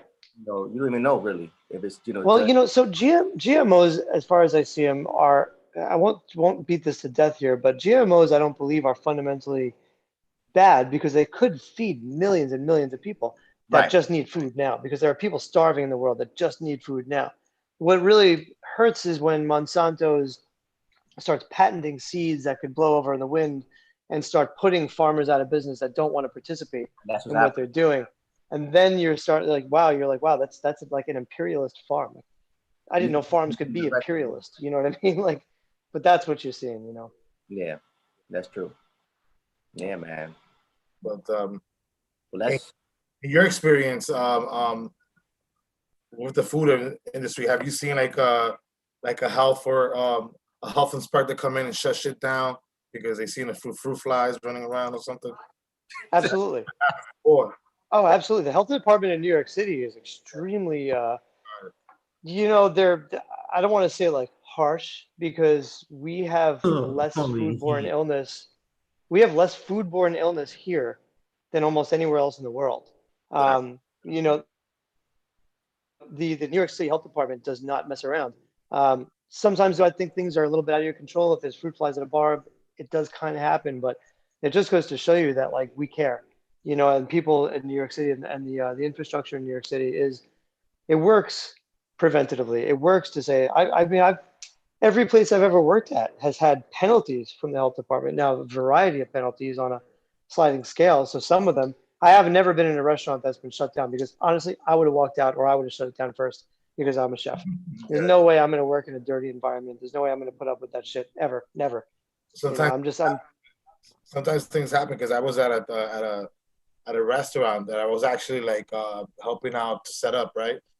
Freelancing, whatever. And it happened to be that a health inspector off duty, she wasn't even on duty, like she wasn't on the site to check, right? But she was a customer that day and noticed some shit. Next thing you know, the next day they come down, they shut the whole shit down the next day. And it was over a couple of like two little flies she seen. It was I mean, there's a variety of infractions from the health department, um, and they're basically designed to really prevent very serious foodborne illnesses, like for instance, garlic oil, right? Like a garlic oil that's left sitting out. It can in rare cases induce botulism in humans, which cause paralysis. It's rare, but like because of that, there are health standards that like we don't want to see people get paralyzed from garlic oil. I like garlic oil. I make it. I make it all the time. But it's just something like that, or E. coli. And I can definitely tell you from experience, if you've never had E. coli, do yourself a favor and don't get it, man. It's an invisible thing, but holy shit, it's it's crazy. the most awful thing in the entire. It's just you'll never feel sicker in your entire life than from It's E. funny you coli. said You the think garlic oil thing. I thought about vampires right away. Like, what the hell? How you get paralysis from garlic oil? oh man. it's well, botulism is very serious. It's rare, but that's why we put certain things into play. So even though it's harsh for restaurants, I'm really in full support of the health department, the U.S. Health Department, the New York City Health Department, actually too. I'm proud to be a registered chef. I have my New York City food handler certificate. It's not really a registered chef. It just means that I'm licensed by the state and the city of New York to You handle food recognize because I that understand. right. I get it. Yeah. You have the credentials for sure. Real quick though, can we speak about certain like dishes that are supposed to be served a certain way? For instance, what's the most popular meat dish you would say in your expertise in America, right? Or let's say in the tri-state area, right? What's the most popular meat dish? I would guess the hamburger, Okay, the hamburger. which is also probably one of the most dangerous things to eat. Yes. If it Yeah. comes from the wrong place, you have Please. multiple different animals, you have multiple different butchers. Who knows how the machine has been cleaned, how the grind has been cleaned? Who knows, what care has been taken? You have different animals being ground up together. If you had pork, for instance, that was ground in a meat grinder and then they didn't clean it properly or disinfect it, and then you grind beef, someone eats a hamburger rare, guess what? You're going to get sick, or you have a great chance of getting sick. I would say hamburger is probably the most popular meat The meat dish. dish. And what would you Yeah. say was the most what's the best way to serve it, like quality wise? What's the best way? Well, with a burger, you really ideally, according to the health department, you really want to sit between 40 degrees and 140 degrees. Well, you want to avoid 40 degrees to 140 degrees. So if it's really cold, and you cook it to rare and you stay cold in the middle, it's tricky. Rare burger is a dangerous thing. Um, it's I would say basically the best way to cook a burger, the safest way to cook a burger is to measure the internal temperature at 140 degrees because at that point you've basically killed all the dangerous bacteria. Now, is that going to be the most delicious way? Arguably not. Maybe rare is going to taste a little bit better, and you take a little bit of risk. If you have a reputable butcher, or if the restaurant grinds the meat themselves, you probably mitigate that risk quite a bit. But yeah, generally you want to cook your meat through. If it's chicken, it's got to be 165 degrees, at its finished temperature. Anything less than that, you're in trouble getting sick. For instance, in New York City culture, actually, Chris was telling me about this. His family won't eat anything rare, any steaks that are rare, and it's got to be well done. And that's old school. A lot of people used to eat fish like that. Sushi was completely unpopular. Latinos, period, don't eat anything like Wow. Latinos eat everything like well done. If it's pink, it ain't cooked to them. If it's pink, it ain't cooked. It doesn't have to be Because like, back in the day, it was dangerous. yeah, for sure. That's true. What would you say would be the most popular seafood dish in your expertise, and how? All I can think about is my favorite seafood dish, which is a broiled halibut piccata. And I just, oh God, when I think about that dish, it just, oh man, bad things start happening. It's just the most popular seafood dish. I'd say probably tuna right now as sushi. you speak. Exactly. I ain't gonna lie, man. You posted a picture one time of like a seafood pasta. I was like, Oh, looks there's a so bunch good. of them, yeah, man. So tempting. Thank you. Okay. Seafood pasta, man. Dude. I'll cook for you guys. I'll cook for you guys anytime. Did at the round table, man. Definitely. I mean, come on. Hell yeah. So one thing we're missing from this table is dinner. I should have cooked it in advance. To the pandemic, we had to do the podcast remotely, but usually we have a location. When we go back to doing that, you can probably come by and make dinner for the roundtable. Love to have you, man. Yeah, Bet. for sure. So then, how would you say would it be the best quality way to cook that dish that you just? Oh, my favorite one. Yeah. You just take a nice halibut fillet. You can have a good fishmonger, cut it into a nice fillet, about 8 ounce, whatever, 7 ounce. I would just salt it lightly on top, put a lump of butter on top, and throw it underneath the broiler. And then in a separate pan, hit some butter, some garlic, a little bit of white wine, capers, and finish it with a little bit of lemon, and then just pour it right on top of that fish. It'll be one of the best dishes you've ever had in your life. Absolutely. Sound very confident. I am. Jay's the pescatarian, so his eyes is like this. No. I'm paying attention. Paying attention, man. I'll tell you what, Jay, I'll bet you a finger. You cut my finger off. If it don't work, I'll cut you. I'm just kidding. I don't want your finger. Yes, but the quality of food quality is very important because people have the misconception that like they go into a supermarket or a place that sells food and they're looking for they have a budget, correct? They're always looking for a price on something, and sometimes a good price doesn't necessarily mean that it's high quality, right? Absolutely. Usually it's not. So I would say to our viewers and listeners, and Chef John can confirm this, and Chris Ryder, the butcher, that if you got to spend $2 or $5 extra for prime meat, just do it. Just do it. Absolutely do it. It's those $5. Always buy better meat. Those $5 that you pay extra might save your life. If you paying 99 cents a pound for something, it ain't good, baby. Yeah. Right. Yeah. So I'm saying just spend the extra $2 or the $5, whatever it is, whatever the extra currency is, just pay it because it makes a big difference in the way the food tastes and the type of quality food you put into your body, correct? Yeah. And it supports the industry of people who care, so that by buying more expensive meat, by buying better meat that's handled better by better butchers and grown by better farmers, you're making sure that those craftsmen can support their families also. And so it's not just about supporting your nutrition, your body, and eating better tasting things and better things that are better for you, but you're also supporting the environment that allows for you guys to coexist with food and coexist with your peers on that level. Absolutely, I'm definitely agree. Just people, I understand that not everybody, most people live check to check and they're trying to make ends meet, but just definitely be careful what you buy out there because it could be a life-threatening situation. Honestly, it is. Thankfully they have like places like Chris Ryder was saying earlier, like Costco's, Places like that they actually sell good quality meat. But it's unfortunate though where you have, basically where you live on too, where you have your sea towns, like you said, Chris Ryder. I'm saying, you have these, I don't want to call it low class, supermarkets, but typically they don't sell that type of high quality food, which puts you in an unfortunate position where sometimes you don't have a choice. But now that things are changing within the environment, now we have places like Costco, like I just said. It gives you more access now to have those type of high quality meat. No, and and a lot of times, and I tell you this much because I've worked in both the food industry and also the medical industry, which I'm going to tell you the similarities. A lot of people tend to go off on not having knowledge of things, right? So if you don't have knowledge, if you don't have the proper resources, if you're not informed about what's good and what's bad, what's good and what's bad, you're gonna make a bad decision at the end of the day, right?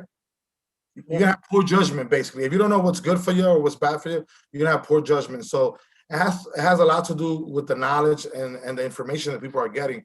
So when people have like individuals like us putting out the information, proper knowledge, right, then they can make a better choice.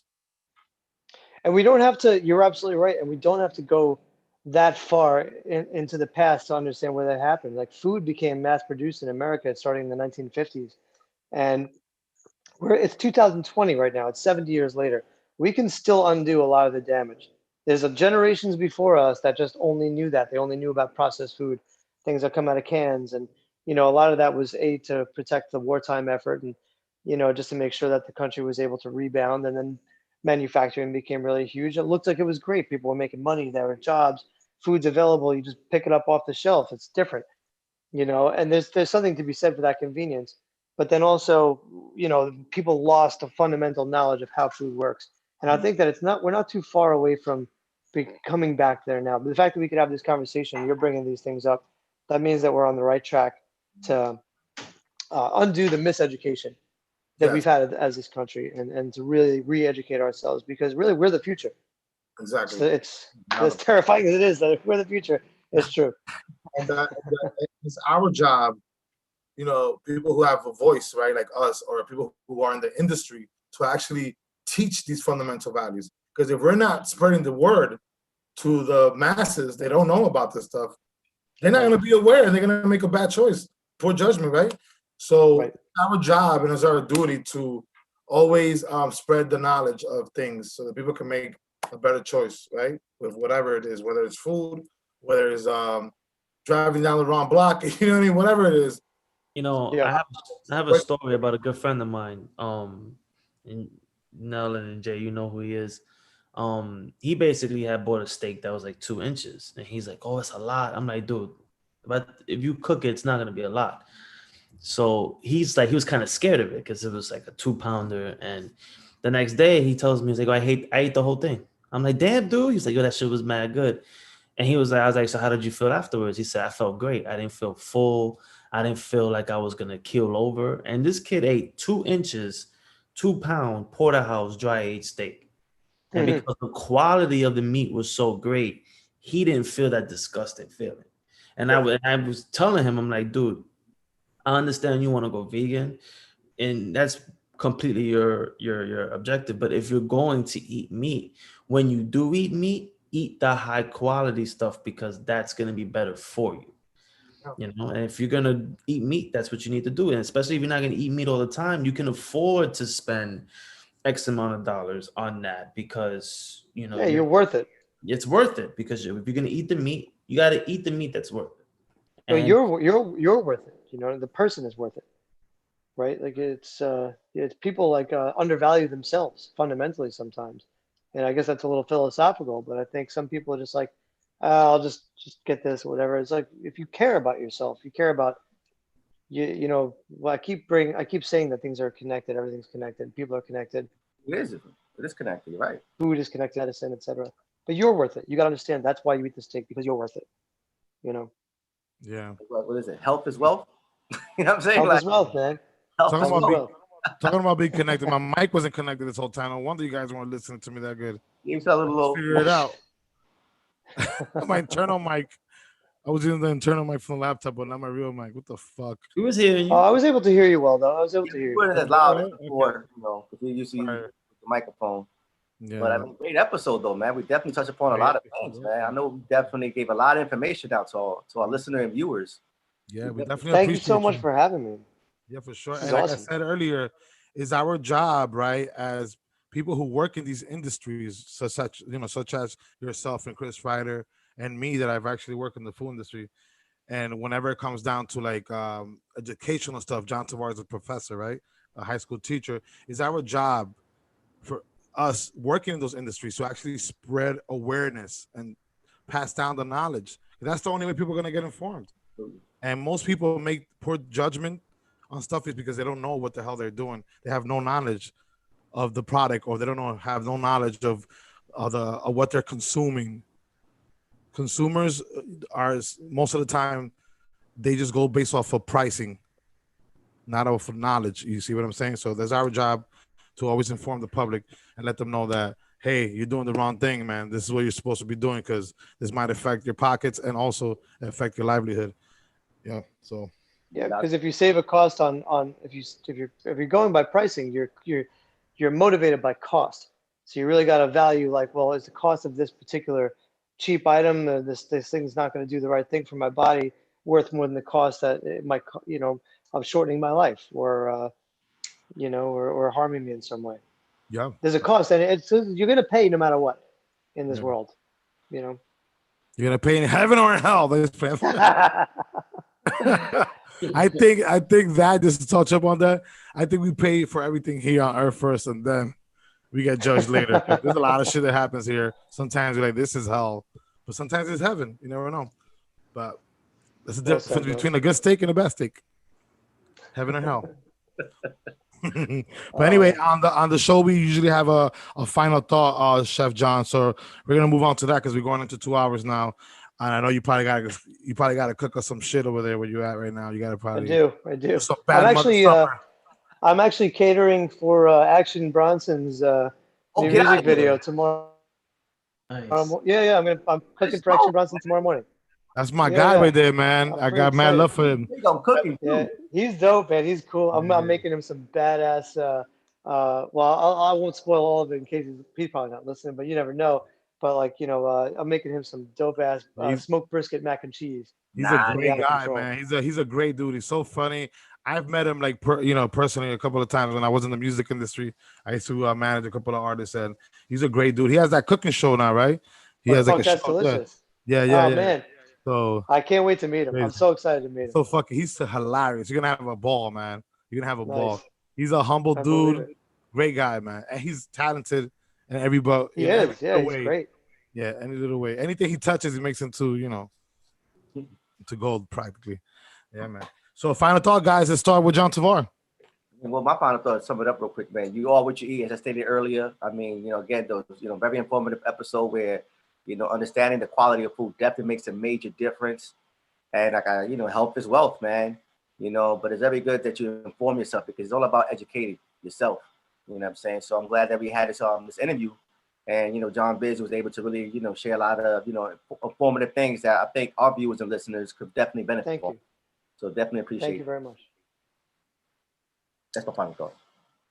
Well, I guess I'll go. So if you're in need of a place or places in New York City where you can actually get high quality meat, I'm just gonna name a couple of places. If you're out in Brooklyn, you can always check out the guys at Meat Hook. They do really good things. Foster Sundry is another place that does a lot of good things. And Manhattan is pretty much the hub. You can always go to my company, Italy. They have really good stuff there. Food's great. You can go to Fleasure's, also in Brooklyn. They have places in Manhattan as well. Hudson and Charles is another really great butcher shop. You have the Shambles in Harlem Shambles, another butcher shop. Really good stuff there. I actually met the head butcher there. It's a pretty dope dude. Looks like Keanu Reeves. It's funny. Really? He looks like John Vick. John Vick. Damn. Dixon's over in Dixon's is great. Chelsea Market. Chelsea Market. They're a really great place as well. Pretty much, yeah. Those are really good places to get like really good, like high quality, like great source meat. And And if and that's you could also get them from companies like Crowd Cow that I would highly recommend because they source directly from the farm and they tell you where your meat came from, which farm it came from. They're excellent. They're a really good resource for people that aren't necessarily in New York City. El Campo too. Also, they were a California-based Hmm. company that just recently came over to New York City. They're also, I think, the Hudson Yards. That's another place. And basically, these, I'm just giving you an idea of where to go. You might pay more, but you're definitely gonna taste the cleanness, and you won't be as sluggish or as awful as it is. Like John Tavar said, you are what you eat. It's very important to understand the quality and to go to places where the chefs really love what they do. My really good friend here, which is an honor that I actually finally got him on the show. He's a person that really cared about it. And that's what stuck out to me when I was, showing him the ropes, was a man who really cared about, because I care more than anything. I care about quality. I care about presentation. I care about giving my customers the greatest, thing, because when they go home and they cook and then they come back to you and say, man, that was the greatest, I ever had. And it's great to hear, because you're doing something good for somebody else. Food, food Absolutely. quality, food safety, food, it's very important because it helps you be a better person. And that's just what it's all about. Like John said repeatedly in the show, it's all connected. I know somebody who knows somebody who knows him. And the chef industry, the butcher industry, it's very interconnected, and everybody knows someone who knows someone. Because like he said, he knew somebody, he went to a place, didn't know I knew the guy. And that's where the relationships, it's always in a circle. That's why it's always good to treat people with dignity and respect as well, because you never know when you might have to call upon that relationship in the future. That's my Right. final thought. Okay. Oh Right now. man, Chef John. Oh, okay. I'm so grateful. Thank you, first of all, for having me on. You guys are awesome. I can't wait to meet you guys in person and cook and we'll hang out and, Oh and, yeah, I'm and definitely I'll looking make forward some to badass dinner. I know exactly what I'm making for you, man. I'm making that halibut for you. Um, but I really appreciate it. You guys have been so generous with your time and so welcoming, and it's been it's such a great conversation. I can't believe it's been 2 hours. We've been going. Feel like I've known you guys forever, and I could talk forever. It's just such a comfortable setting. My final thought um, would be that uh, you know we really need to embrace our challenges in life, whatever they are, whenever they're in front of us, and really just like look within as you're moving forward in life, and really just say, hey, like if I believe in something, I can do it. If I believe it should be this way, like I can make it that way. It's going to be a little bit of tough work. I'm not trying to preach here, but um, I've made career changes later in life that were unexpected, and it takes time and it's not always easy, but challenge yourself. If we're not striving to get better every day, if we're not striving for progress every day, which does not look like a straight line, it sometimes goes like this. So you can't be afraid of whatever environment we're in today. You just have to embrace the challenge that's in front of you. And that could be with challenging yourself to eat better, and challenging yourself to treat people better, and to treat the world around you better, and letting yourself receive the benefit of the world treating you better as well. Like just embracing that it's okay to be successful. It's okay to be healthy. It's okay to be happy. And I fucking want it, and I'm going for it. I'm taking it, and I'm going to share it with everybody. That's my final thought. Okay. Awesome, man. Chef John, man, thanks for coming in the show. It's a pleasure and an honor to have you on, man. Thank you for all the knowledge you spit today. I definitely want to meet you in person too. I can't wait to taste your delicious dishes. I want some pasta Hey. fagioli. That's what I want. Pasta fagioli. But my final thought basically is, if you can't think well, you can't love well, you can't sleep well, you probably have not dined well. That's my final thought, man. Dinner at the Round Table podcast every Monday, 7:30 p.m. YouTube Live. Chef John Biz. You already know. Bad Mother Supper Club, man. Chris Ryder, John Tavar. We out of here, man. Hold on 1 second though.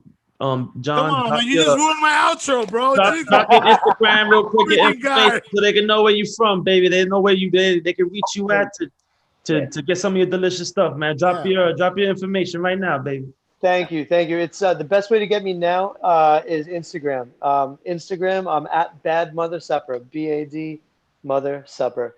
That's the best way you contact me directly. You got a message, it comes right to me. No one else is in between us. So anybody who's got any questions about anything, wants to talk to me, riff, ask me for advice, book dinner, whatever you want to do, hit me at Bad Mother Supper on Instagram. Thank you. And Chef John, man. You're a bad mother supper. Anyway, but we usually ask all of that at the beginning of in the introduction, but Chris Ryder was so hyped that he wasn't on the show, he forgot to ask you all of that. It was his turn. It was his turn to introduce you.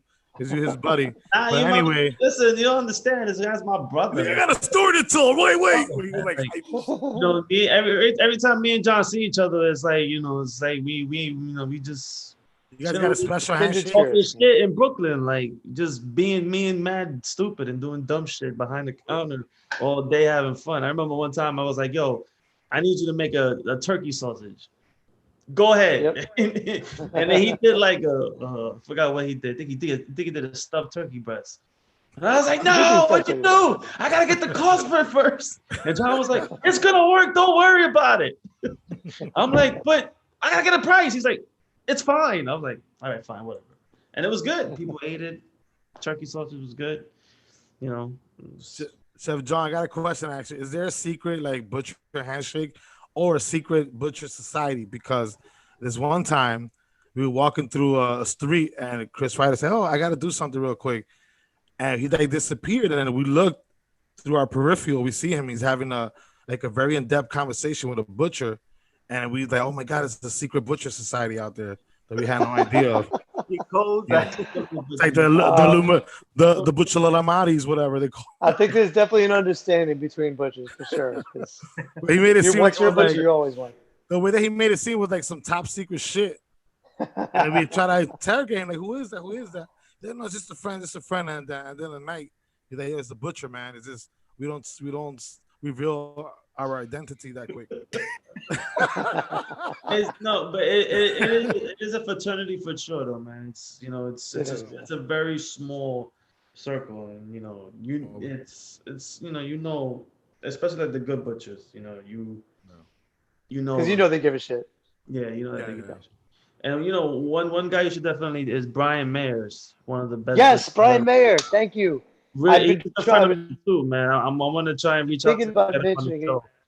And he's amazing. He's awesome. I got to work with him once, and I learned more from him in an hour than I did from him. Same here. Amazing dude, and it's such a cool dude, man. He knows more about the agriculture of meat than anybody. So I'm gonna try and reach out to him and see if we can get him on the show. Hopefully we can. That'll be real big, man. Yeah, he's one of my heroes. He's awesome, and he is a badass. Pioneer in the agricultural game, and real big, man. I'm gonna really reach out to him and see if I can get him on. All right, man. Well, thank you guys. Yeah, man, you already know. You guys, man, just keep on slicing and dicing, man. We out of here. Dinner at the Round Table Podcast every Monday, 7:30 p.m. Peace out. Chef John in the building. We out of here, man. All right, thank you.